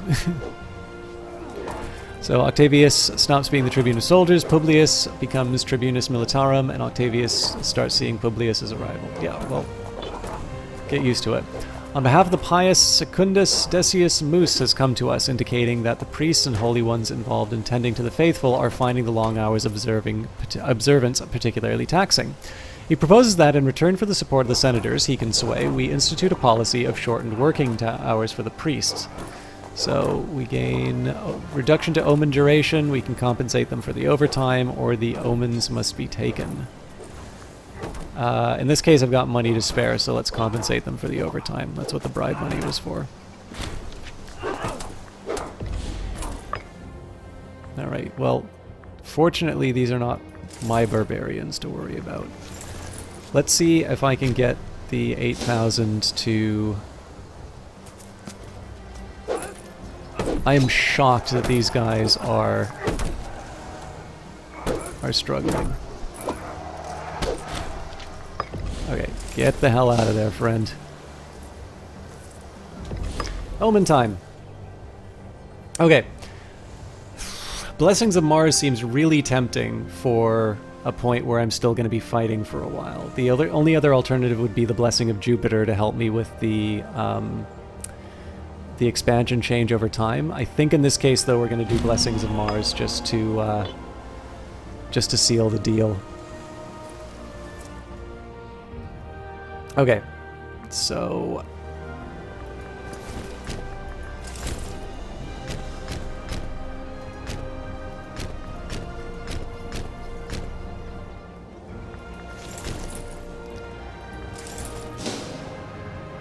These guys shouldn't be enough to take out this 7,000, but I would prefer the full strength legion to come and do the honors. I also actually need to get this region back, so.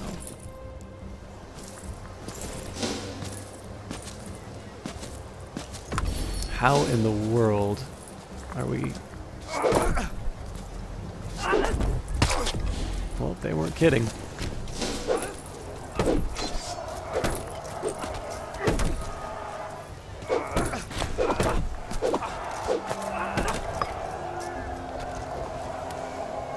It's definitely a bloody campaign, that's for sure. So again, I'll have some fresh legions to bring to bear in a little while, but Thrace is definitely keeping the pressure up, so these guys, they're hiding behind the walls.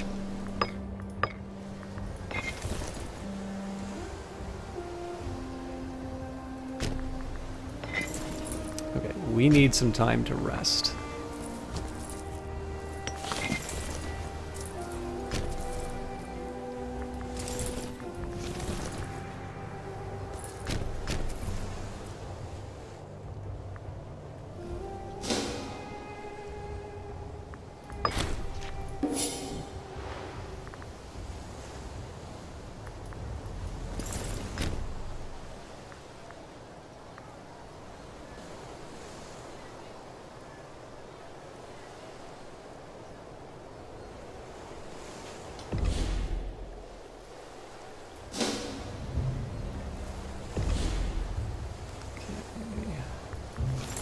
I gotta be very careful about where I move my units now. A large part of this is just going to be about buying us some time while we wait for one, for sort of reinforcements, and then two,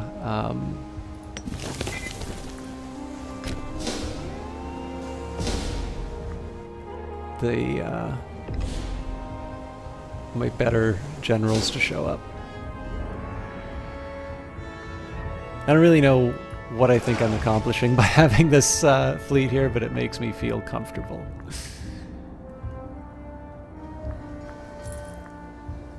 Okay, apparently these mercenaries are no longer active. I guess they can't pay for them. I don't get the mercenary mechanic at all. So the question now is whether or not I'm going to be able to take advantage of this situation. I think I'm gonna try just piling on if I can.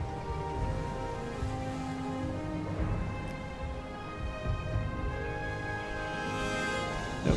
Looks like he's spoiling for a fight.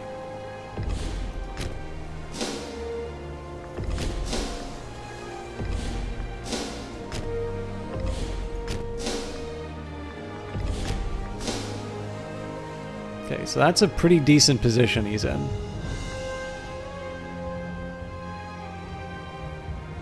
But at this point, I'm assuming the force of my numbers will be enough to take this.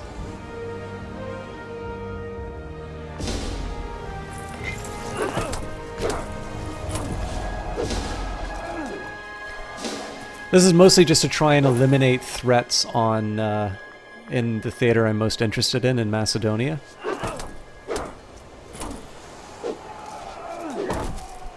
By the way, I don't know if I've been explaining things as well as I normally do. If anybody does have any questions or comments, I'm happy to. The reason why I did this particular playthrough was to try and make good on that commitment for me to continue the playthrough that I was doing in during the early period. But I'm not entirely sure that this is the best experience of Imperator Rome anymore. So I'm entertaining the possibility of next session just moving to the updated patch. Rome is still hungry.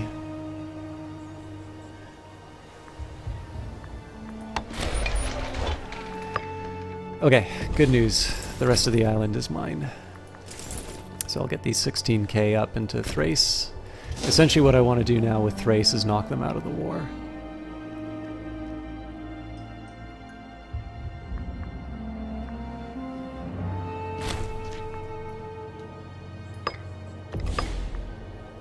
Okay, so not much as far as religious researchers are concerned. We'll work with what we've got.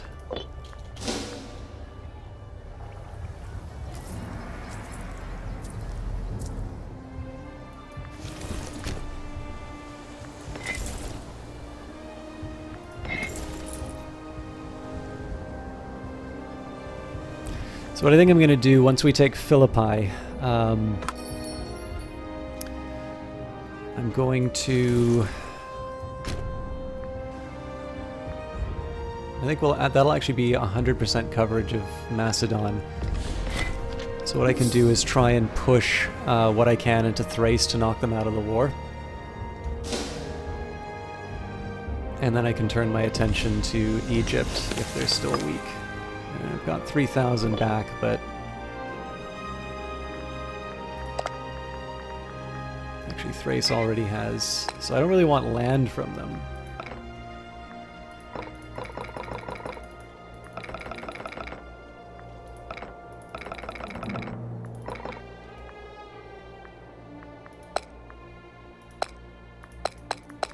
Yeah, you know what? I want to cause a little trouble for them. So what I'm going to do is my fresh legions I'm going to use on the Thracian campaign. I'll give a chance for my new guys to heal up. I'm going to find those... So these boats I'm going to send back home. So once these guys take this down, I'm actually going to reconstitute the legion. Oh. Looks like Macedonia has found an opening. It's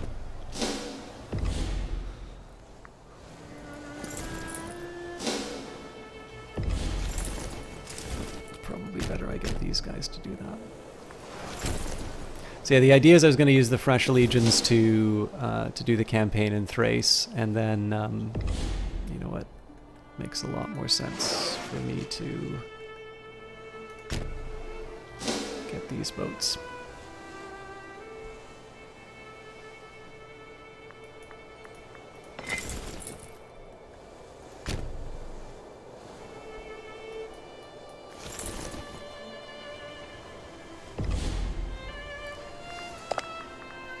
So at this point, the drawback here is it doesn't actually show where I have casus belli, or where I have claims.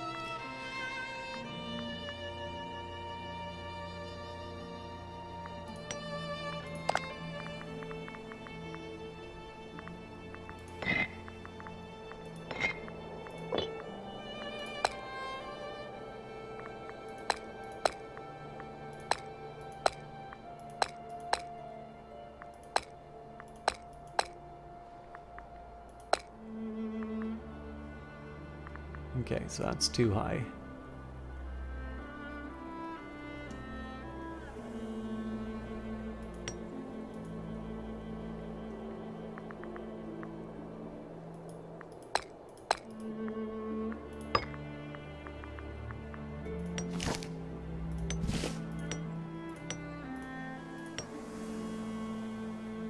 This is more like it.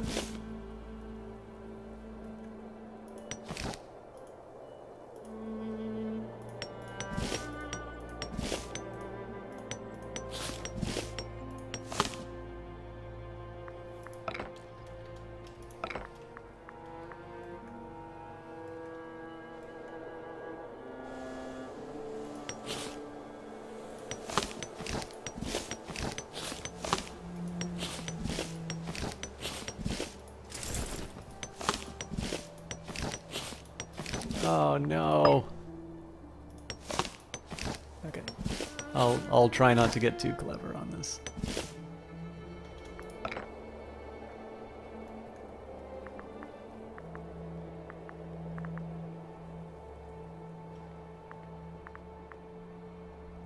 Neither of these is... Okay.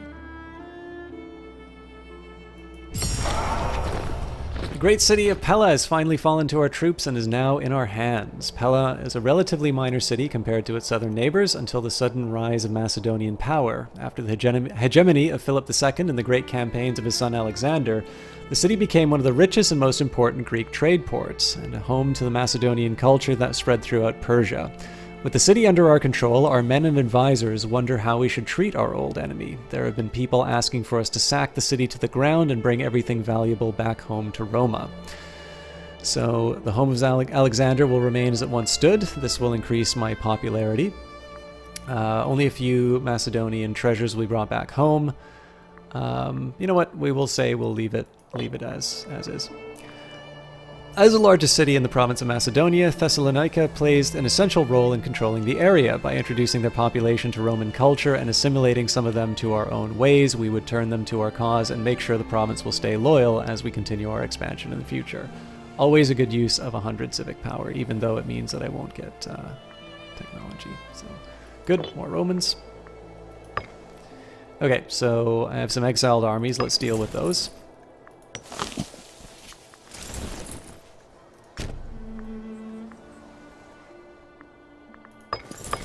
It's just those two.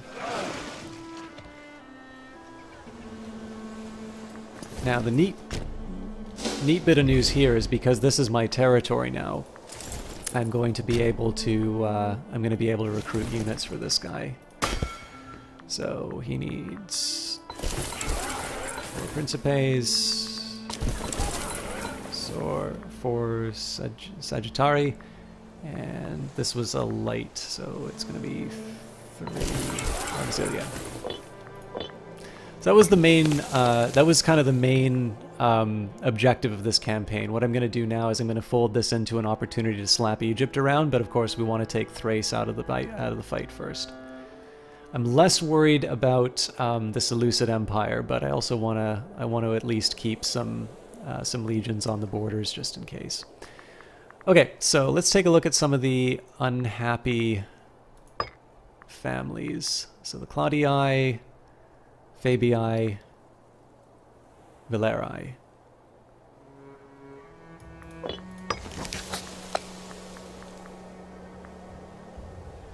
Oh, he's populist, but is he the leader?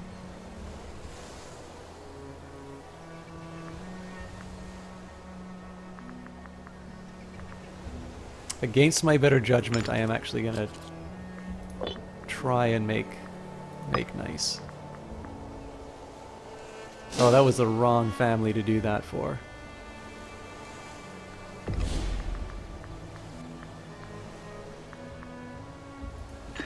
Quintus.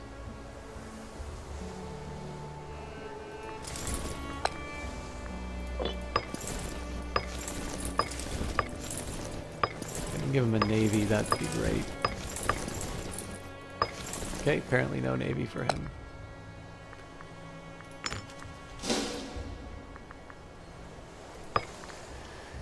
Okay, the Valerii.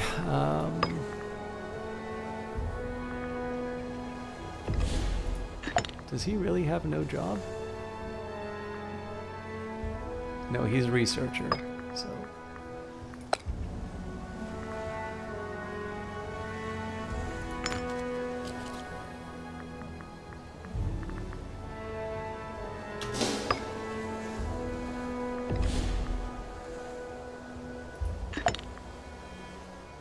Well, he's just not very good at anything. That's why he's not.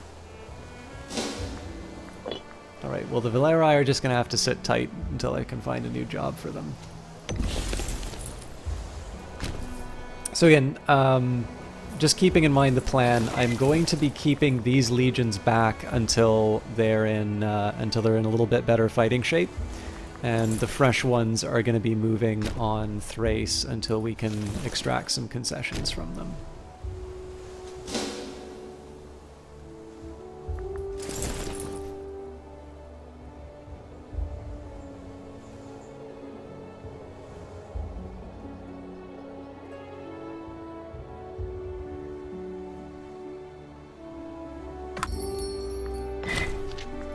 In fact, I'm willing to... The cradle of civilization, the Greek polis... polis... spawned an exodus of art, philosophy, and culture, which shaped the development of Rome since the early days of our existence. Now, with our hegemony stretching into the very heartlands of their past oppressors, the disparate city-states of Greece cry out for an end to tyranny. It is our right, nay our duty, to liberate the downtrodden people of the Greek peninsula, bringing them under fair Roman law, Roma Invicta. Rome gains a claim on every city in the region of Greece. Cool. I think this is the thing. One of the things that I'm realizing now about playing as Rome is that you're kind of doing it wrong if you spend the time if you spend the oratory to try and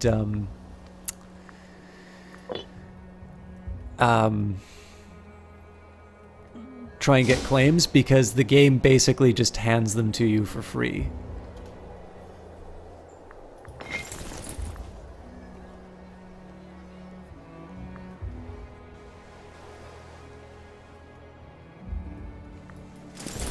Okay, so these guys should be combined.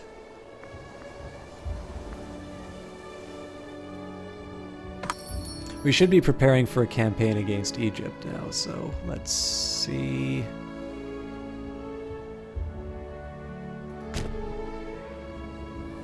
Actually, I have a really great place to put them on a boat yet, but I'll worry about that later. Right now I'm just going to try and get some easy wins on Thrace. The units that aren't participating in that campaign will sit and reinforce. And then I'm going to try and fill up these boats as much as I can. Actually, you know what? I should build a replacement fleet. So let's... so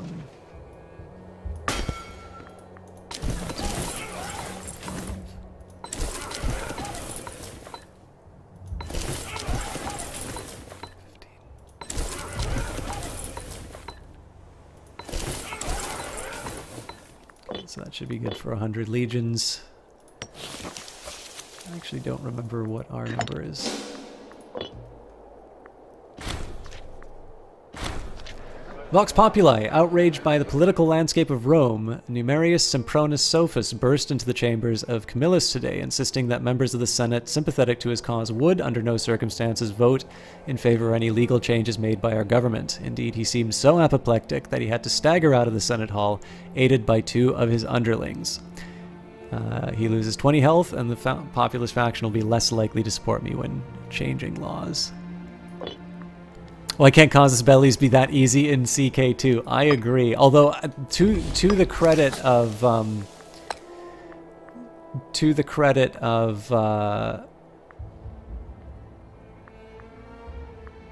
think the Valeri family is my higher priority right now. To the credit of CK2, they've at least given you more things to do while waiting for the CBs to trigger. It's cold comfort, I know, but it's something. Okay, so that's full strength. So like I said, I'm just waiting for these guys to get up their full strength. We'll try and knock out Thrace in fairly short order. And then we can make a move on Egypt. I might keep like a legion in the area just in case anybody tries any funny stuff.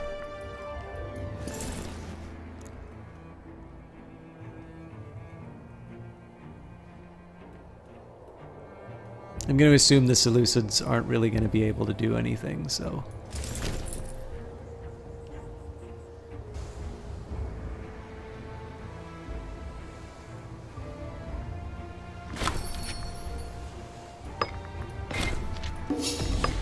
Okay, we are really short on... Oh, crap.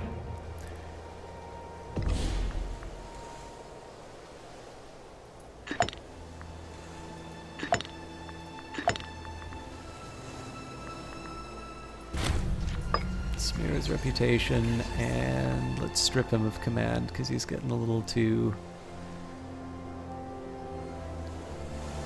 6th Legion.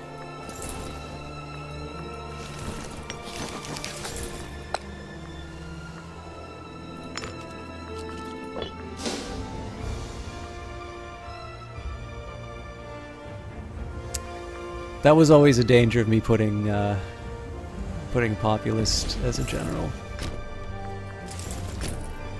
I was just kind of hoping I wouldn't have to pay that cost. Rome, amazingly, is still starving.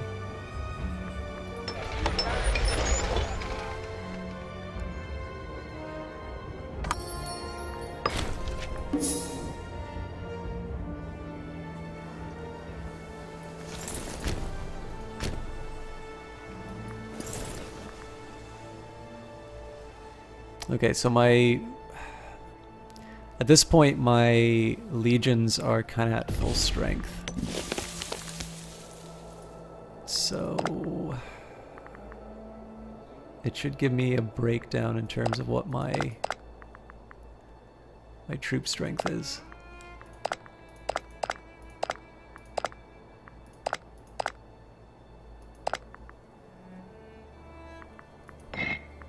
$150 cohorts.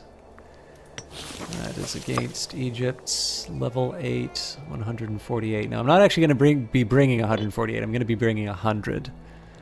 But less than 90% of the map has the word Rome on it. This is unacceptable MCV for all non-Romes. TC Armored says, "Hey System Jocks, after playing since release, how are you liking it so far? It seems fun, even though people are being pretty critical of the launch." Yeah, TC Armored, we actually covered this at the very beginning. So I need to caution you, due to popular request, I'm actually playing I'm still playing the early version I was given. So I'm not playing the recent patch, which I actually think has brought in some improvements. As much as I'm enjoying this, I either don't remember or I don't see a lot of people who are asking me to do that move. So I think what I'm gonna do is I'm gonna start a new playthrough on like the new patch next week. It's not that I'm not enjoying this, I just think I'd like to play Rome proper. But yeah, so I had a little bit of a fear that this might be the reaction to the game. And I think it's because this game is so highly anticipated. I'm not sure people had a clear idea of what they were looking for. The time I spent in the game was because I really enjoyed it, and I still feel that. And I would also notice that the critical response, as in like the game, the news outlets that have covered it, have been very warm in their reception of the game. I wonder if there's a way of finding out if I have a... Surely there's a way that I can find my claims. But yeah, I think, I really can't fully account for why...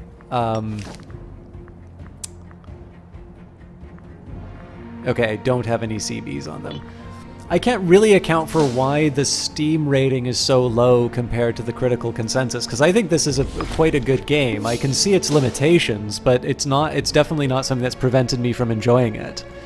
But I mean, again, like everybody had their expectations going in. I think sometimes those expectations may have been a bit higher than what could reasonably have been expected from the launch version of the game. But it's... it's sometimes these are matters of opinion. So it's not. I can't like say people will shame on you for not liking this game I like. Like that's not quite how any of this works. But yeah, I'm actually having difficulty accounting for the dislike. Who else did we have here? Can you only play as Rome, or can you play as someplace like Sparta or Carthage? You absolutely can play You can definitely play as Carthage. I don't remember if there's a specific Sparta, but let's take a quick look, because I think the best way I can illustrate is to actually show you... Oops. I think the best that I can do is to show you exactly who you can play. So let's just go to the menu.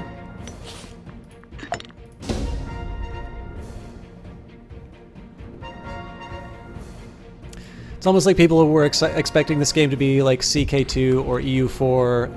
Yeah, I think that pretty much accounts for the.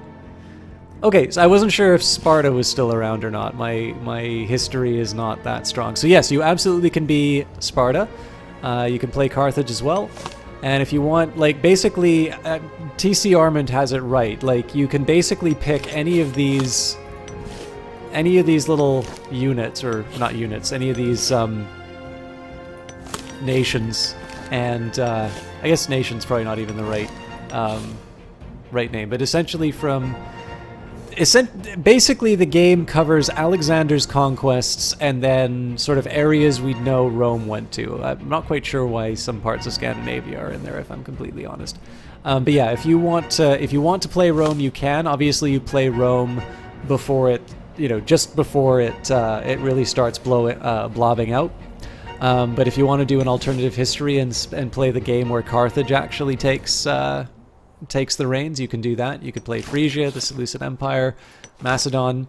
The sort of recommended starts: Rome, Egypt, Carthage, Macedon, Phrygia. So mostly kind of the successor states. But yeah, I mean, and then of course the important thing is that this, like all Paradox games, it's open to modding. So I'm sure people will have the their other alternate starts. So the playstyles are also quite different. So if you want to play one of the tribal nations, I would definitely recommend getting familiar with the mechanics of the game first, because it's not obvious how to play that.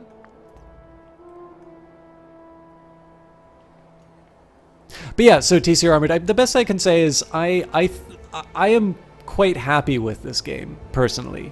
It's not to say that I think other people should bow down and worship at the altar of Paradox, but I think they did quite a decent job with this game, and I'm obviously sad that people haven't been able to enjoy this as much as I have. But the one thing that we know about these games is that they definitely do not want for attention.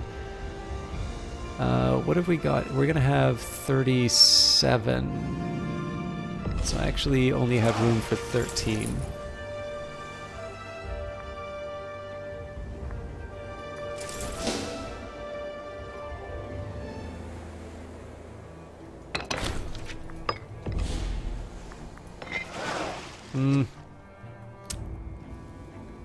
I think I'm gonna regret this. But let's get these guys to the Nile right away.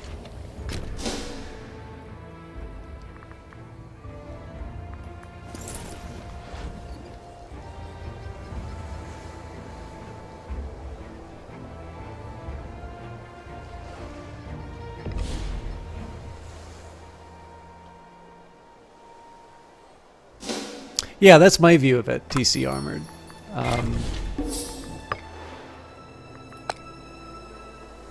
Oof.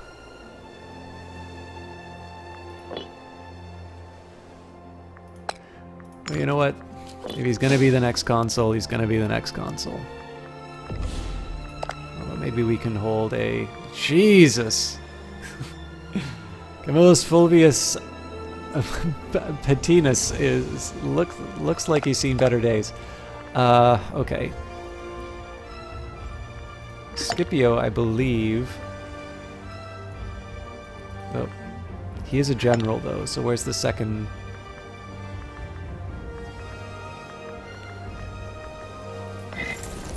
Okay, if I can get this guy a victory on the battlefield.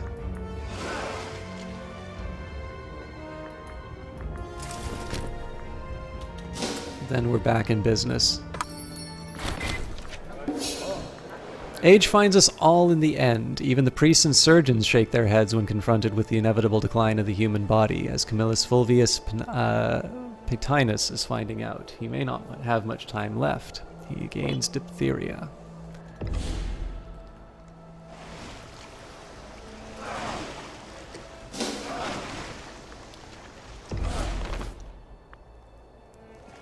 It'd be really interesting to unload the troops here, but the thing is that they've got enough fleet strength that it might actually cause me some problems.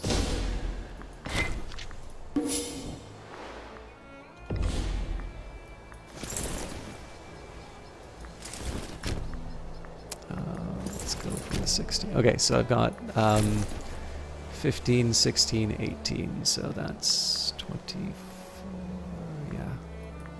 I don't think I'm going to have enough to bring that guy along.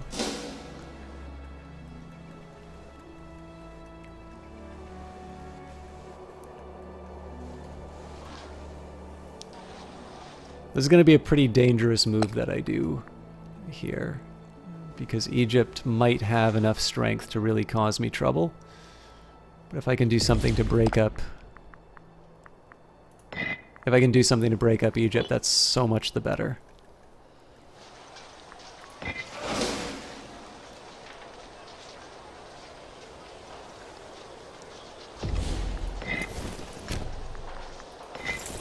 I mean, the other thing, again, it's worth mentioning, like, my own view of this is that I'm quite happy with the game, so my own experience of this is going to be that Paradox is going to make a game which I already enjoy better.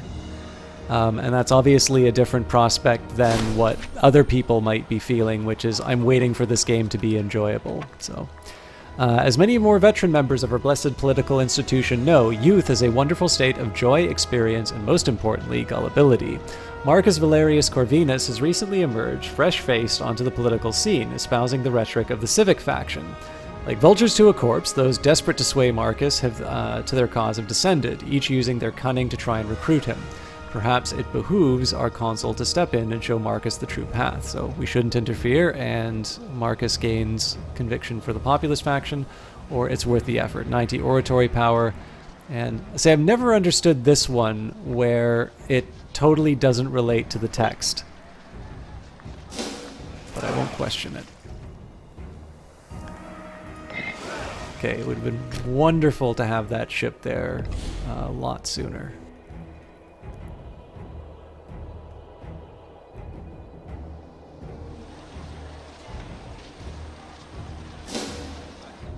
The thing I'm really worried about is if elephants start showing up. But we're going to slowly make our way to Alexandria if I can.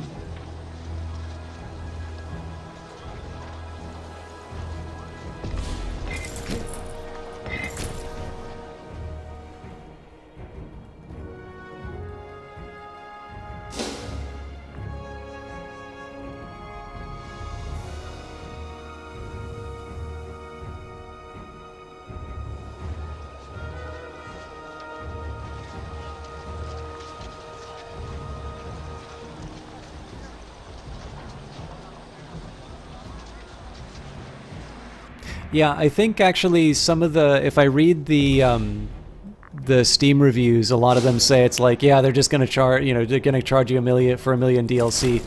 It is kind of worth, in my view at least, it is worth mentioning that I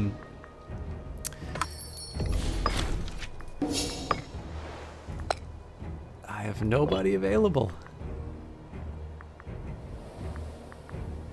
I think I need to start firing some generals.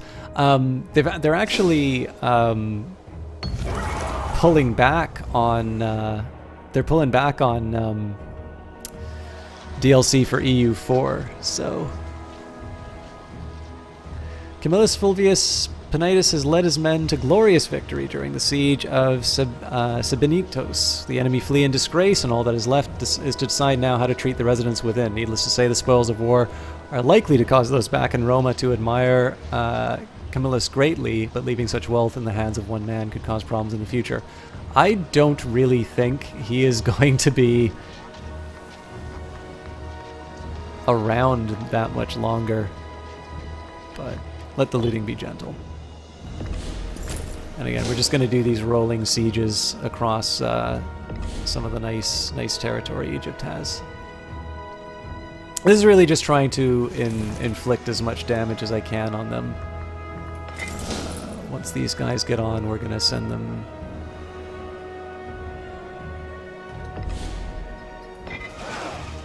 to Egypt.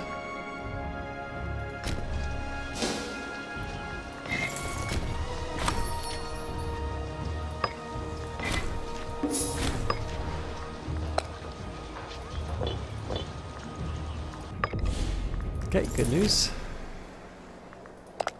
Wonder if Thrace is ready to...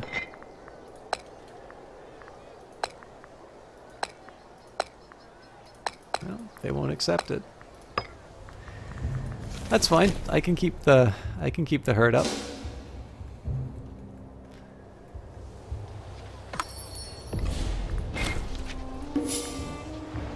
Again, the aim is going to be breaking up Egypt primarily. Yeah, you know, I do think it really depends on the individual game. Like, I was really unhappy with the way they did Crusader Kings 2 when basically you would get the gameplay in one pack, the units in another, and the music in another. But I think the Stellaris packs are great, because the Stellaris packs tend to be a story pack which is a little bit smaller, but it tends to be really good in terms of just the stuff that you get alongside it. So, for instance, the Horizon Signal came in a story pack, and I think everybody loves the Horizon Signal. Horizon Signal was part of the free updates, no less.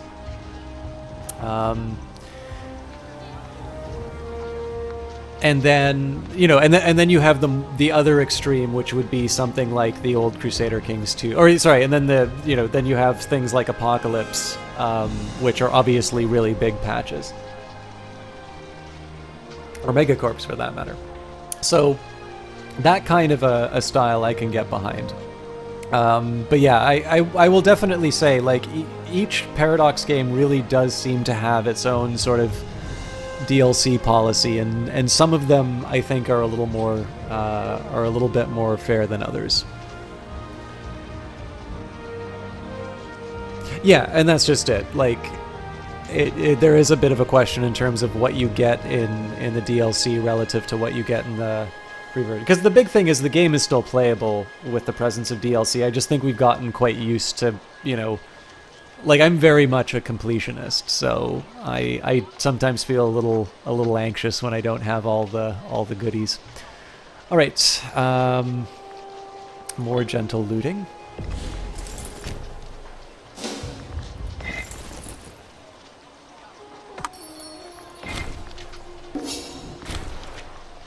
Yep. Well, we've got our first populist ruler, Numerius Sempronius Sophus. So what I want to do here, they actually have some good stats. Ideally, I'm going to minimize my expenditure on blah.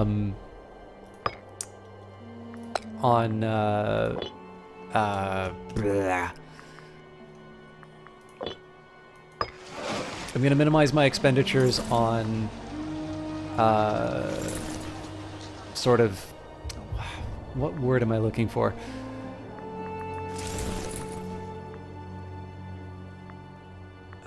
Okay, the 4th Legion, we need him as a researcher.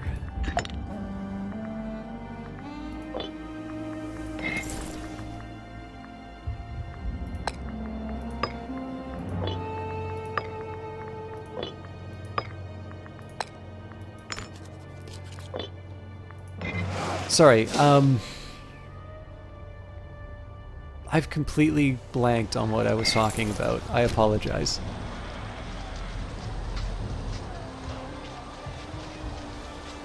Yeah, well, I mean, again, everybody's circumstances are a little bit different, so I'm not unsympathetic to... Alright, so this will be his glorious... I was originally going to try and get this guy a Triumph, but that didn't quite work out. But he can at least sack Alexandria. A thinly disguised attempt at bribery, Camillus Fulvius Patinus, the head of the mercantile faction, made Numerius and Pronosophis a particularly generous offer on behalf of his faction. It would appear that the mercantile faction is getting quite desperate. Nevertheless, Camillus has threatened to spread slanderous rumors if we fail to accept his offer. Well, we'll take that. But yeah, so I think what it comes down to is, like, again, everybody's circumstances are different, so I'm not going to begrudge them, a fair complaint to say it's like, you know what, it is getting to a point where I just find these things unaffordable. For some people that's potentially true. And I can't really second guess them on that. I think I might make this guy, I might give this guy a new job. He's actually particularly good at oratory. Oh, let's dismiss him. Yeah, I'm running out of generals.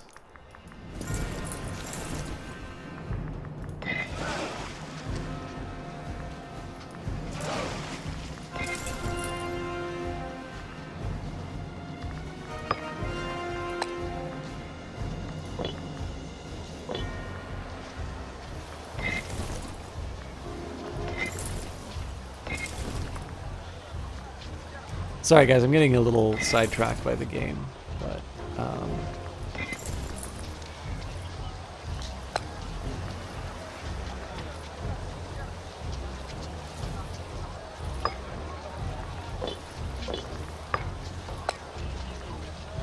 there we go.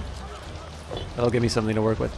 But yeah, so I mean, the first thing is that, so obviously you get the free patch. So there's the material that you get to play the game with.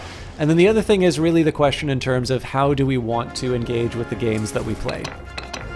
Some people are happy buying a product, and it's like, okay, I've bought this thing and I want it to do, the following functions. I want it to basically get this set of things done, and I don't really care much if it changes over time. And that's definitely a very familiar way of playing games. That's kind of the way that we used to do that. That's the way we used to play games for a really long time. And there's nothing wrong with that, but it's definitely not the way Paradox makes games. Oof. Desert's pretty brutal.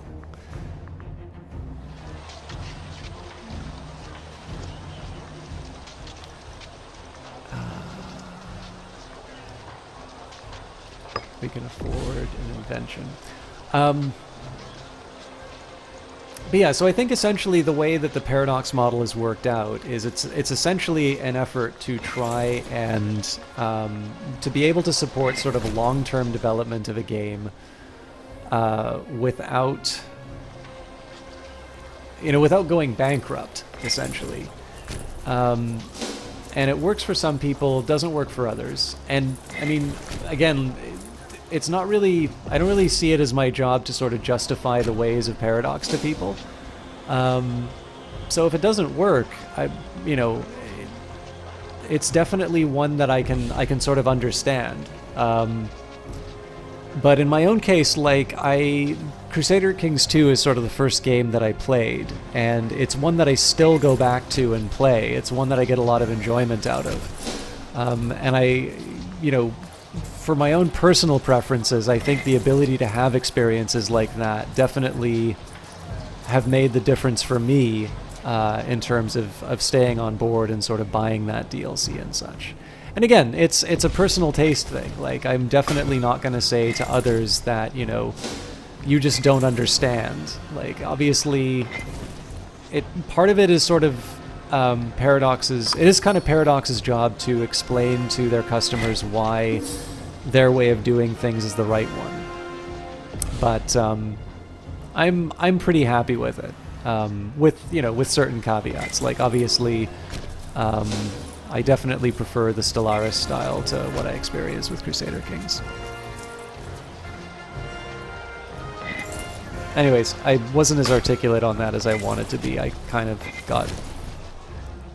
got wrapped up into the game. I apologize. You know, I don't think there's any good answer for this this desert campaign.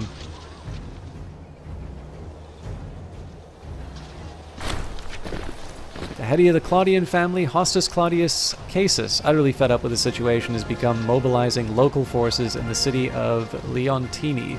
While matters are not hostile yet, such an act could provoke civil war if left unattended. Dreadful.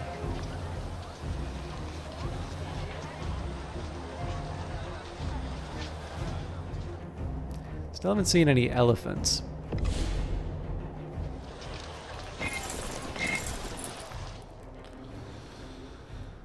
So what I'm trying to do here is cross the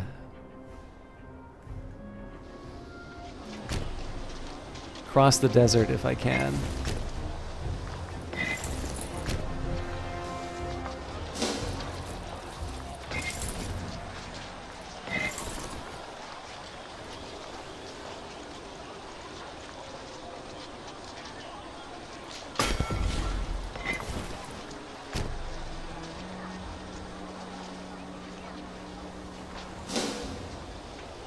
Yes, I am definitely new. I'd say probably the new generation to Paradox would be people who started playing on Stellaris, but CK2, it wasn't even CK2 at the start. It was CK2 well into its lifetime. So I'm definitely one of the newer generation of Paradox players, although very happy to be playing them. Okay. I've sort of learned my lesson about putting populist governors in place. Although, how convinced is he? He is a true believer.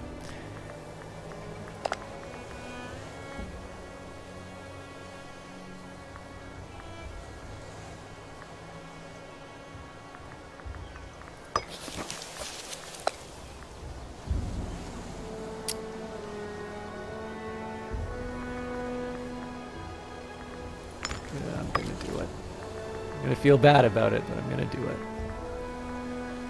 I think let's do mandate local governments. Once ex-governments of the conquests are toppled, we should respect the local regional administration of foreign lands. They, after all, know their people better than we do. This is mostly going to be an effort to try and help with some of the aggressive expansion I'm going to be getting for this campaign.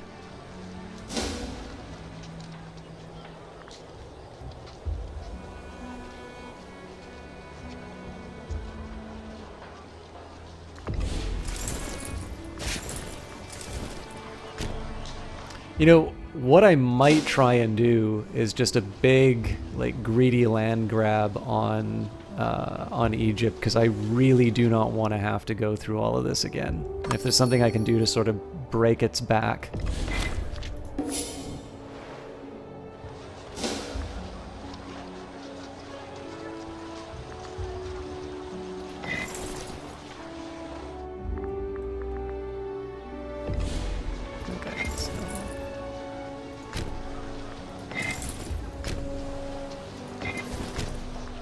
Like, this death march is probably not a very smart idea.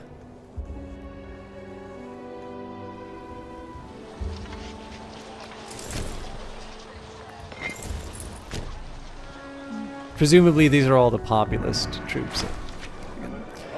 As age finds us all in the end, even the priests and surgeons shake their heads when confronted with the inevitable decline of the human body. As Numerius Sempronius Sophus is finding out, he may not have much time left. How sad, he gains gout. Siege of Alexandria is won by Consul. The Siege of Alexandria. The siege has lasted 264 days before the garrison finally succumbed to hunger and disease. Rome now controls the province. The garrison were allowed to march out. Pontius Julius Libo has earned plus 9.2 popularity. There were 8 pops captured and distributed as slaves. Let's... He just took Alexandria. What do you mean I can't hold him? A triumph.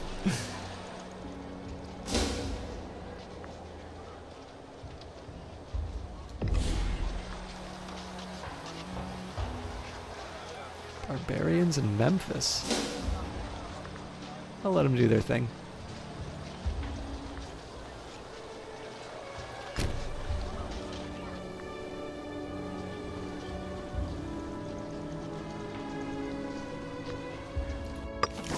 Still starvation in Rome. This is insane.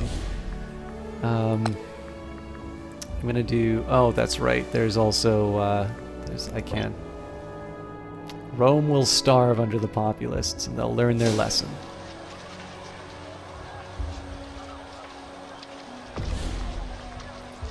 I do kind of need to start thinking about wrapping up the conquests, so I just want to make sure I sew up some of the regions. So, you know, taking the Western Delta, Memphis, so on and so forth.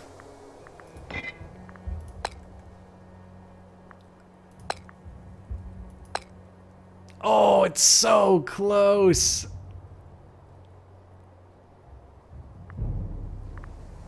Oh, that's a 101 aggressive expansion. Yeah, so we can't quite make them a tributary yet.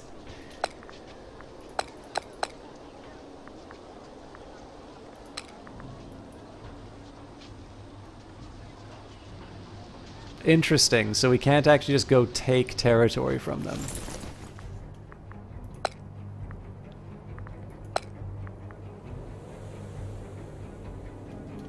Okay, well...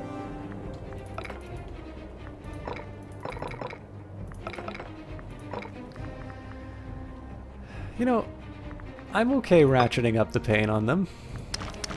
If I know I'm not going to get any stuff out of this, I might as well, maximize the return.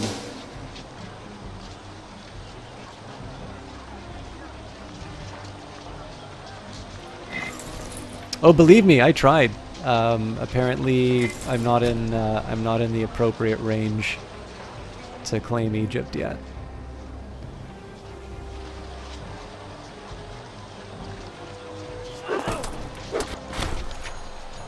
Tribal people request migration. A sizable quantity of tribal people resident in the city of Forum Triani have requested permission of the local administrative officers to cross the border into land owned by our neighbor Valeria. The request comes backed up by a generous promise of gold, but our local officials are reluctant to lose such lucrative workers.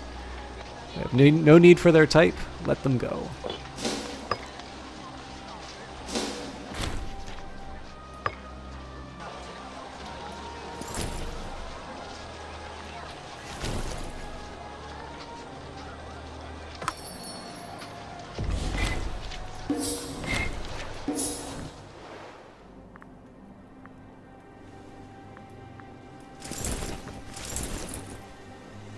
Let's get back to Alexandria. I think it's time that we considered wrapping this up.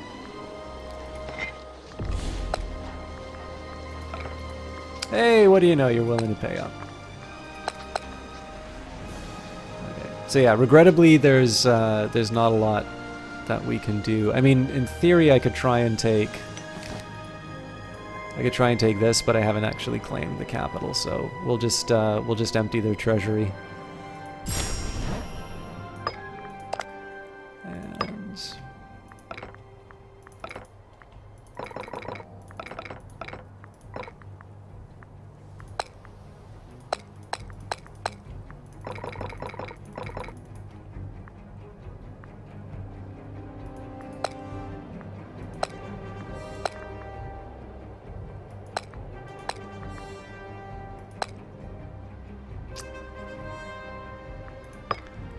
Okay, now I'm actually really tempted to... So if I get Thrace... Client state of Rome. Rome protects Thrace when they're attacked. Thrace joins Rome in wars. Can be made an integral part of Rome in the future or a tributary. Yes. Okay. So I'm actually going to try and seal the deal with Thrace, and then we can just close off the rest of it later.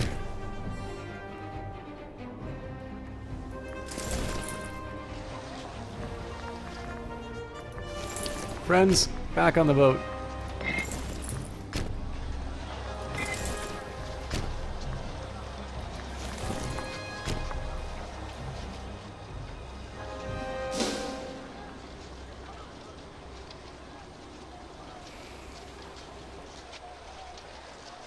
This is kind of a race to see who can get there first.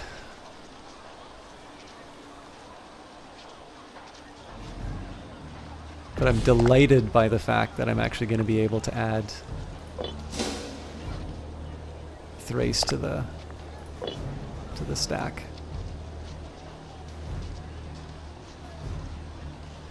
And we're still above 100k manpower. And I believe we actually will have a civics leader next.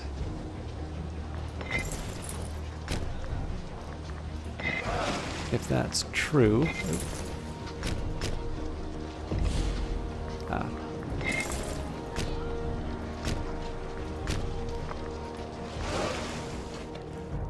So if we get a civics next, then that means that we're going to get a big discount to spend this 7,000 gold on. We basically took a nice little nibble of Carthage and kind of left it at that. This is actually from back from when I was playing the press key. There was a few people requested that I kind of continue the playthrough to see where I went. One of the challenges that emerged was Egypt has got better martial advances than me. So they're currently at level 8. Of course, keep in mind that we just thrashed them on their home territory. Macedon, that was true as well. So they're at level 8, whereas my own technology is still level 6. So we're definitely behind. And that's going to be one of the things that I work on I would normally be working on.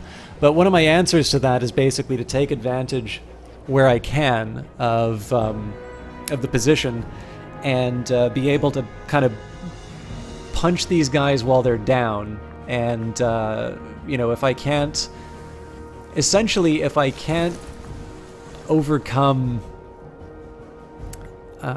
if I can't overcome their technological advantage, I'll at least have sort of the manpower to be able to enforce my will, and that's basically that's exactly what I did. So, in this case, let's do.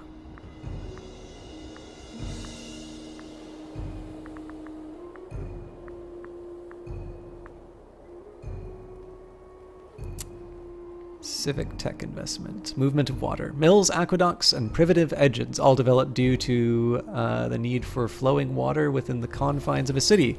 This technology drove further innovation, eventually resulting in sawmills and complex irrigation.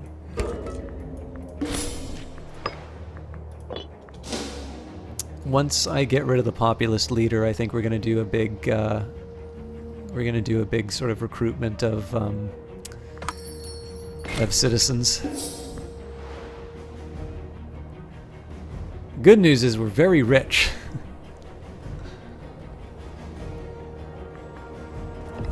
Oop, I was not paying attention at all.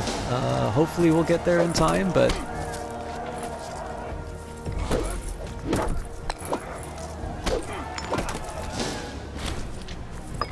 yeah, we just got...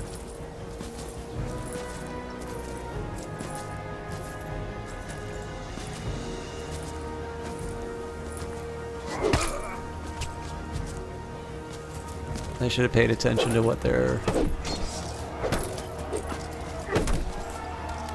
position was. Okay, that was not how I saw that going, to be honest, but we should have reinforcements arriving soon. Because again, if I'm able to turn Thrace into a client, that's a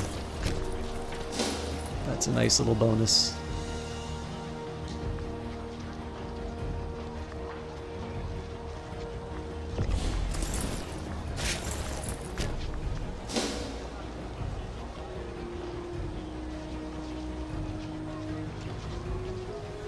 Actually, so I'm probably going to be wrapping up within the next 20 minutes or so. I'll try and leave it so that we do turn Thrace into the client state. But I am a little curious among those of you watching and interested. assuming that I don't continue this playthrough, because I'm kind of finding fewer and fewer reasons to do so, is there a particular start that you'd like to see? Like, would you like to see how I do... would you like to see how I do Rome again in, say, you know, like an Iron Man game? Or would you instead like to see something like Syracuse or Sparta or Carthage? No promises. I do have things I'm interested in doing in Imperator Rome. Obviously, I did Rome because it's in the title to begin with. But I am curious if there's sort of a fan favorite as far as ancient powers are concerned.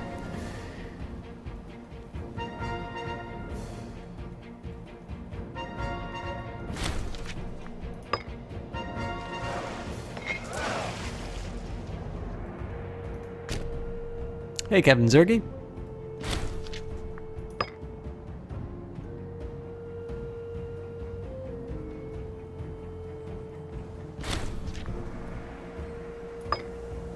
Okay, we lost our censor who was overworked.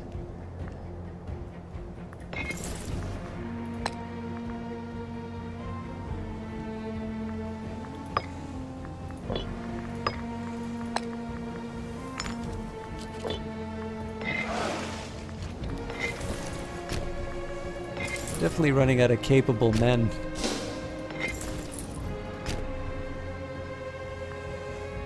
Armenia into Persia? Lonesome Pox. Okay, so historically, in this one, this would not actually be the rise of Sparta. This would, if anything, this would be the fall of Sparta. But Sparta is an option to play, so I can definitely do that.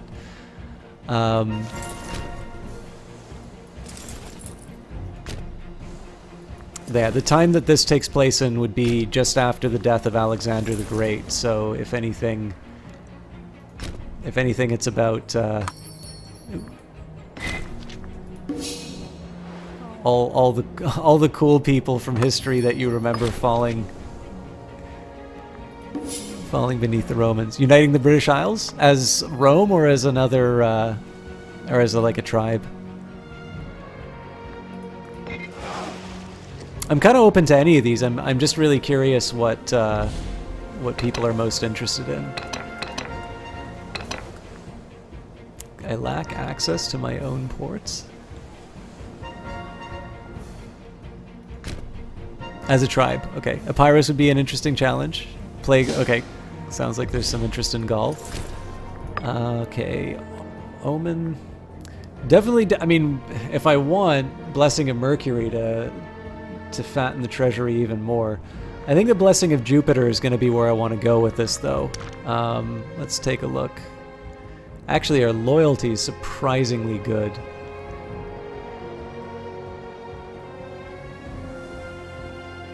So maybe we'll do Blessing of Minerva just to catch up on the tech.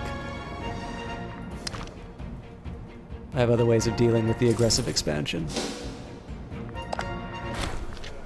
Numerous Sempronis Sophus has sent word that he's fallen ill. Perhaps if he's wealthy enough, he will seek treatment of his own volition. Otherwise, we could always step in if his condition worsens.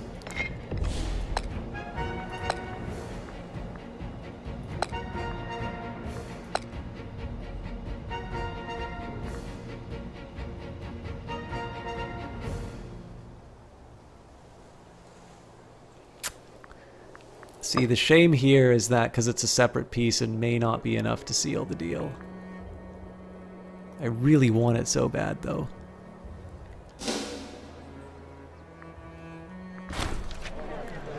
Publius Sempronis Sophus, a man of sound reputation, and Camillus Fulvius Patinus, a nobleman of great virtue, have recently started to spar furiously whilst attending the Senate. Such behavior is unbecoming of these people of stature. However, we have been called upon to take a side in the latest conflict. So...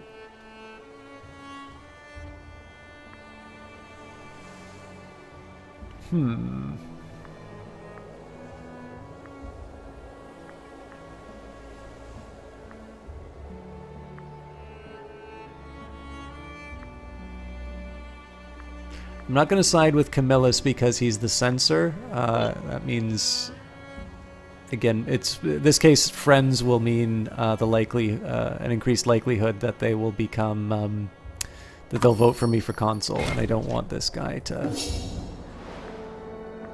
I don't want this guy to be consul again.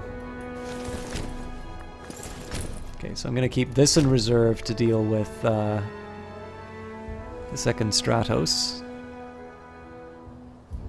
Ideally with a general somewhere.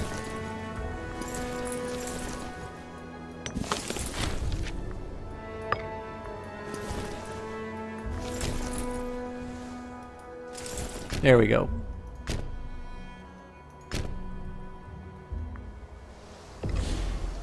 Sure, why not? You know, just a random group of mercenaries laying siege.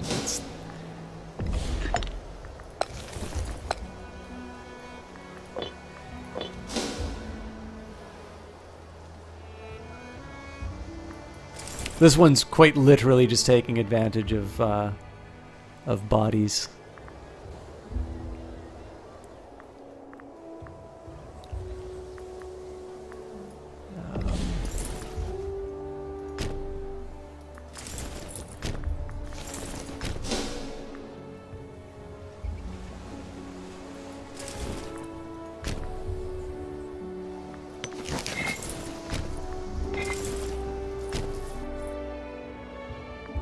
Like that, they vanish. Alright. I don't think I understand mercenaries that well. Holy smokes. Thrace has been really busy.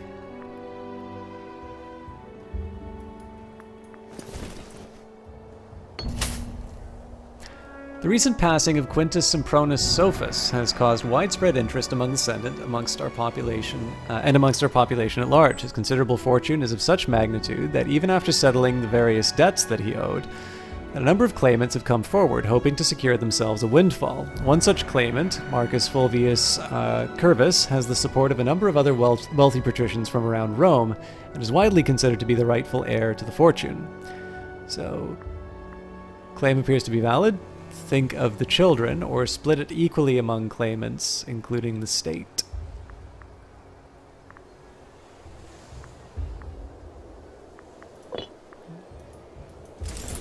I don't really need the money, so... Alright, let's see. I can improve my siege ability, which is kind of nice. Slave output will improve... I think I'll improve my siege ability first. During the Siege of Rhodes, Demetrius employed towering siege engines to attempt to scale the walls of the Rhodian city.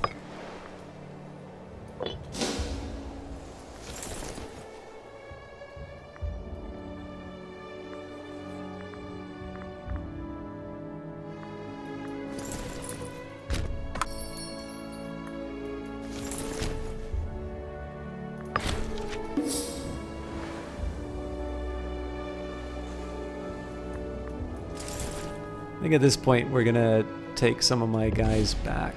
So the second navy. Where's my other navy?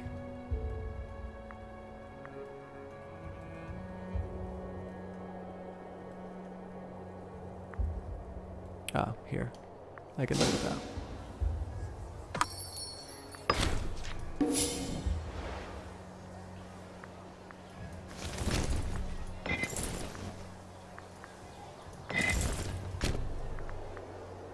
So it turns out these are all pretty thin for manpower. I should have thought of that.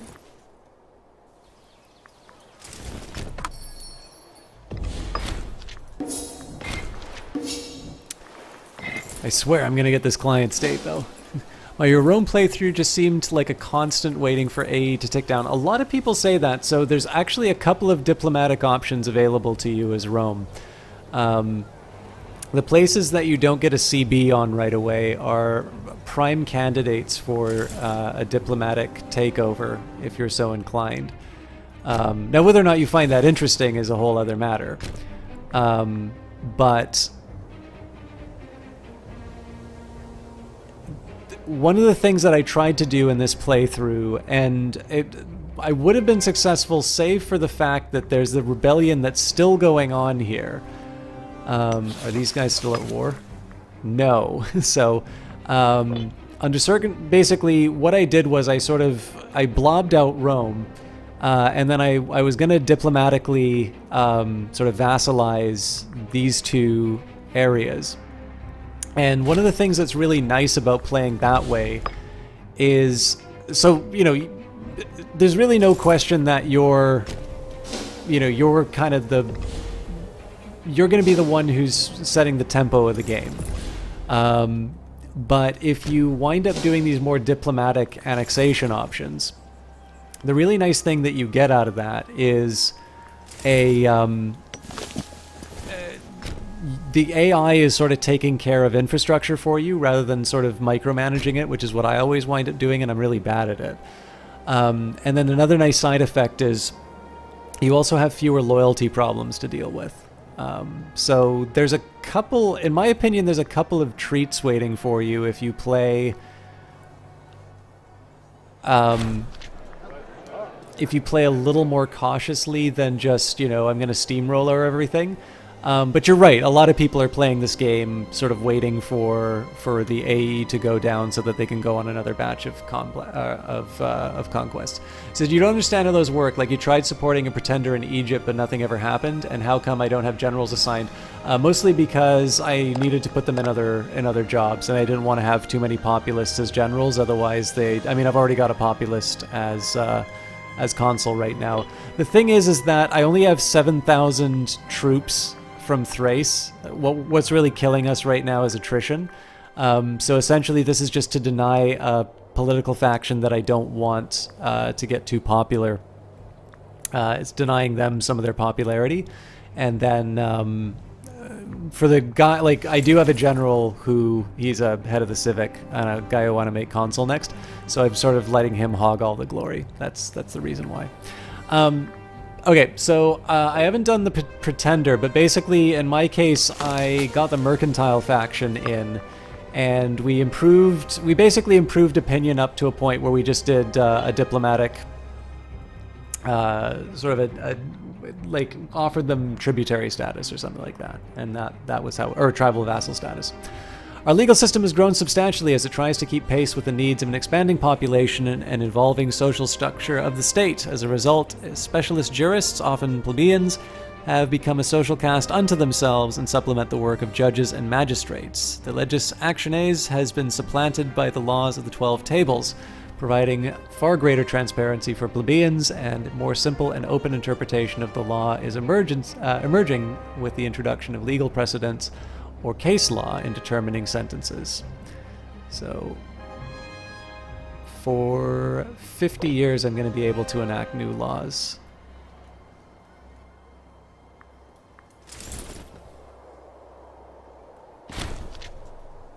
Hostus Fulvius succumbed to a highly stressful environment at the age of 80. Regrettable.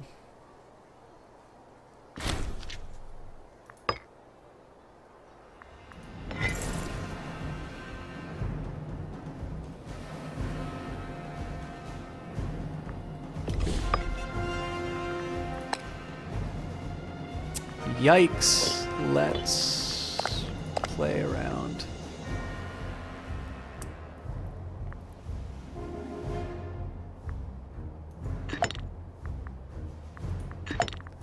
Okay, I actually have a little bit of shuffling ahead of me, so dismiss. Oh, that's regrettable.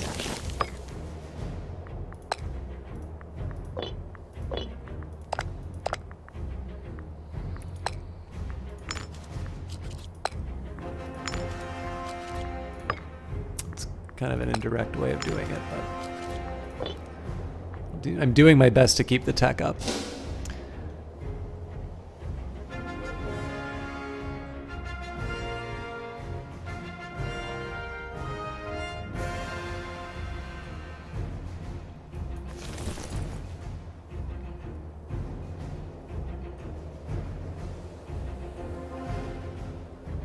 Oof, I don't know if I'm gonna get this done in time. It's mostly just because it seems like a really annoying long slog to go through this snake that they've made. It's all hills and just gross stuff.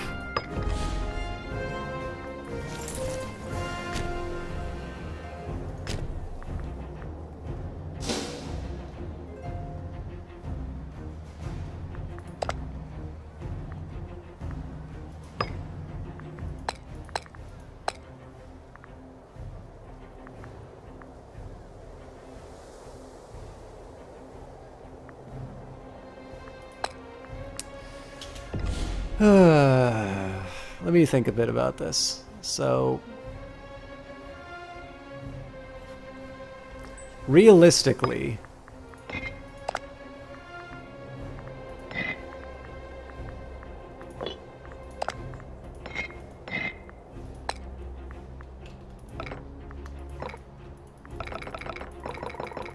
oh, interesting. So the Seleucids will just say no out of hand. I overplayed my hand here. Okay, well. So I was thinking about this a little bit. Let's pretend for a minute. It's like, okay, you guys get to become a client state. Negative reasons, especially because it's a separate piece. 114. Now, it's negative 34. So if I get a war score of 100, that is going to be 33.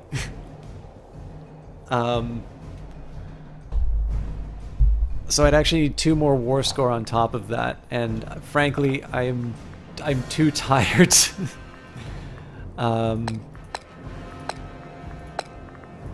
instead I'll drat.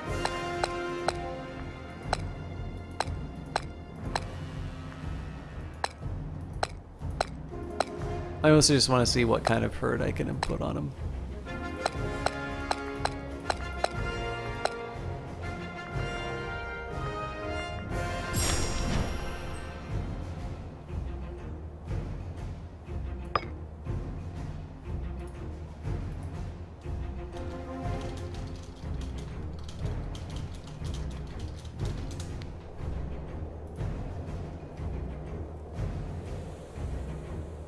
Kind of like anticlimactic, but I might actually just call it for tonight here.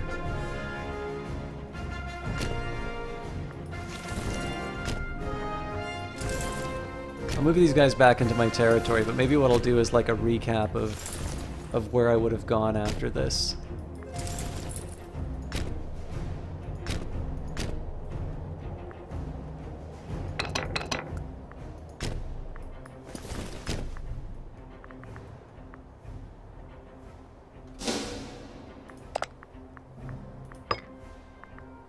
Okay.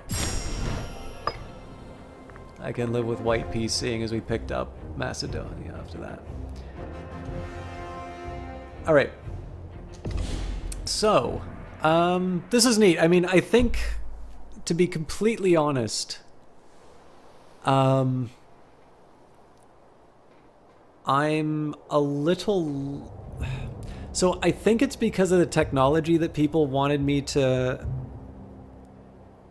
play through the last session, but I'll admit, to a certain extent, like I had a good time with it, but I kind of felt to a certain extent I was sort of going through the motions on this, and I'm not 100% sure if this was what people wanted from me from this playthrough. So, and I'll admit, I think this is partly because I'd really like to play the intermediate patch that they released.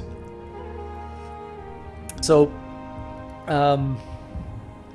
I won't get rid of the save, but I have fewer reasons to think that this is really worth going back. I mean, it's not like an Iron Man playthrough or anything like that. So what I think I'm going to do instead for the closing moments of the cast, let's talk a little bit about what I learned on this playthrough overall, and particularly some of the things that I would do differently.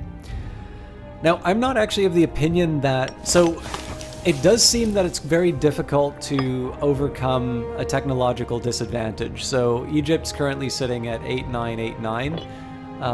My own situation is 6777. We're just kind of on the brink of another Marshall advance. Now, partly this is because I really let the technological progress stagnate. But one of the reasons for doing that was I was wasting my oratory on things that ultimately didn't result in more citizens. So, but with that in mind, like, I never really felt that the technological advantage that Macedon or Egypt had was really enough to sort of topple me. Because in the end, I had almost 400,000 manpower to throw at them, and I sort of had the advantage of territory. So in the case of Egypt, we've got 100 triremes to be able to knock them back. And then in the case of Macedonia, we sort of used the mountains as our advantage. And of course, I don't really care that much if I have high attrition going through these areas, because again, I have, a few 100,000 soldiers that I can throw at the problem. But with that in mind, if I actually would not mind playing Rome again, but it does seem that people want to see a few other things. I'm sad to see that nobody wants me to play Syracuse, but that's life. The biggest thing that I would do differently with what I know now, moving on, I would be very reluctant to use oratory to get casus bellis. I'm not saying I wouldn't ever do it, but the number of CBs that the game gives you just for doing certain conquests, where it's like, oh, hey, you've got the boot, so, maybe now it's time to consider, Macedonia. Oh, did you get Macedonia? Well, now you should probably take the rest of Greece. Like, where I probably would have gone next. So Phrygia doesn't exactly have a huge technological edge. And they've got, these three regions that I can sort of claim for myself. Macedon we have a treaty with, so that would be, that would be rather nasty. But obviously we could take the last little bit there. I could also unite, my provinces by going up to Cavia. I don't know. Oh yeah, we've also got a claim there. Paeonia? Yep.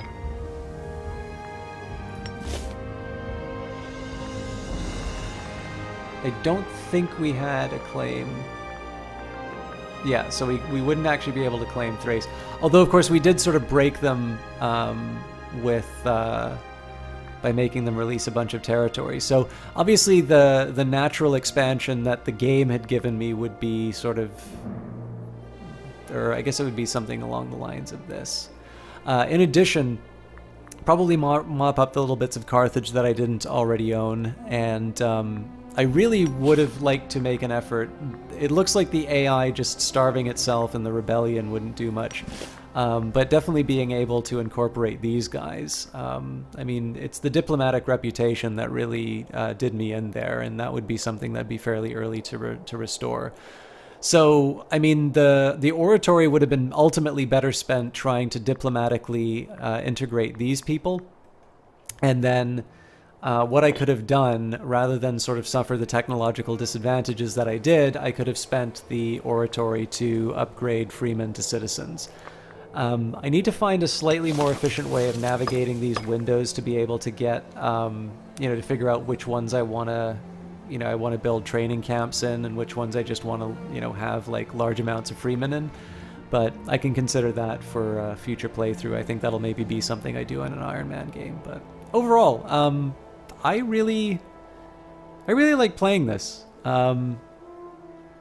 I feel a bit bad that I kind of feel like I let some people down in terms of this playthrough, in terms of what they were looking for. I noticed we're actually net negative in terms of people following the channel today. But that's fine. I think that usually happens, especially after I do like a preview for a Paradox game. I think I'll be able to. I think I'll be able to get over that. But yeah, I still need to figure out the balance between Stellaris and an Imperator Rome. What I think I am going to do, I haven't decided on what start that I'm going to do, but I think I'm going to bring myself to the most recent patch because it's the one I want to play. And then we'll start a fresh new game next week. Hopefully with something interesting. I don't know if I'll do like a tiny nation and like expand it out. If I want to do that, I think I'm probably going to stick with Rome. But we'll see. I don't know. There's some options available. I did have a little bit of a problem doing that. I tended to move the slaves out, and I would also build a lot of granaries, but it depends. Like, definitely my economy had sort of switched to what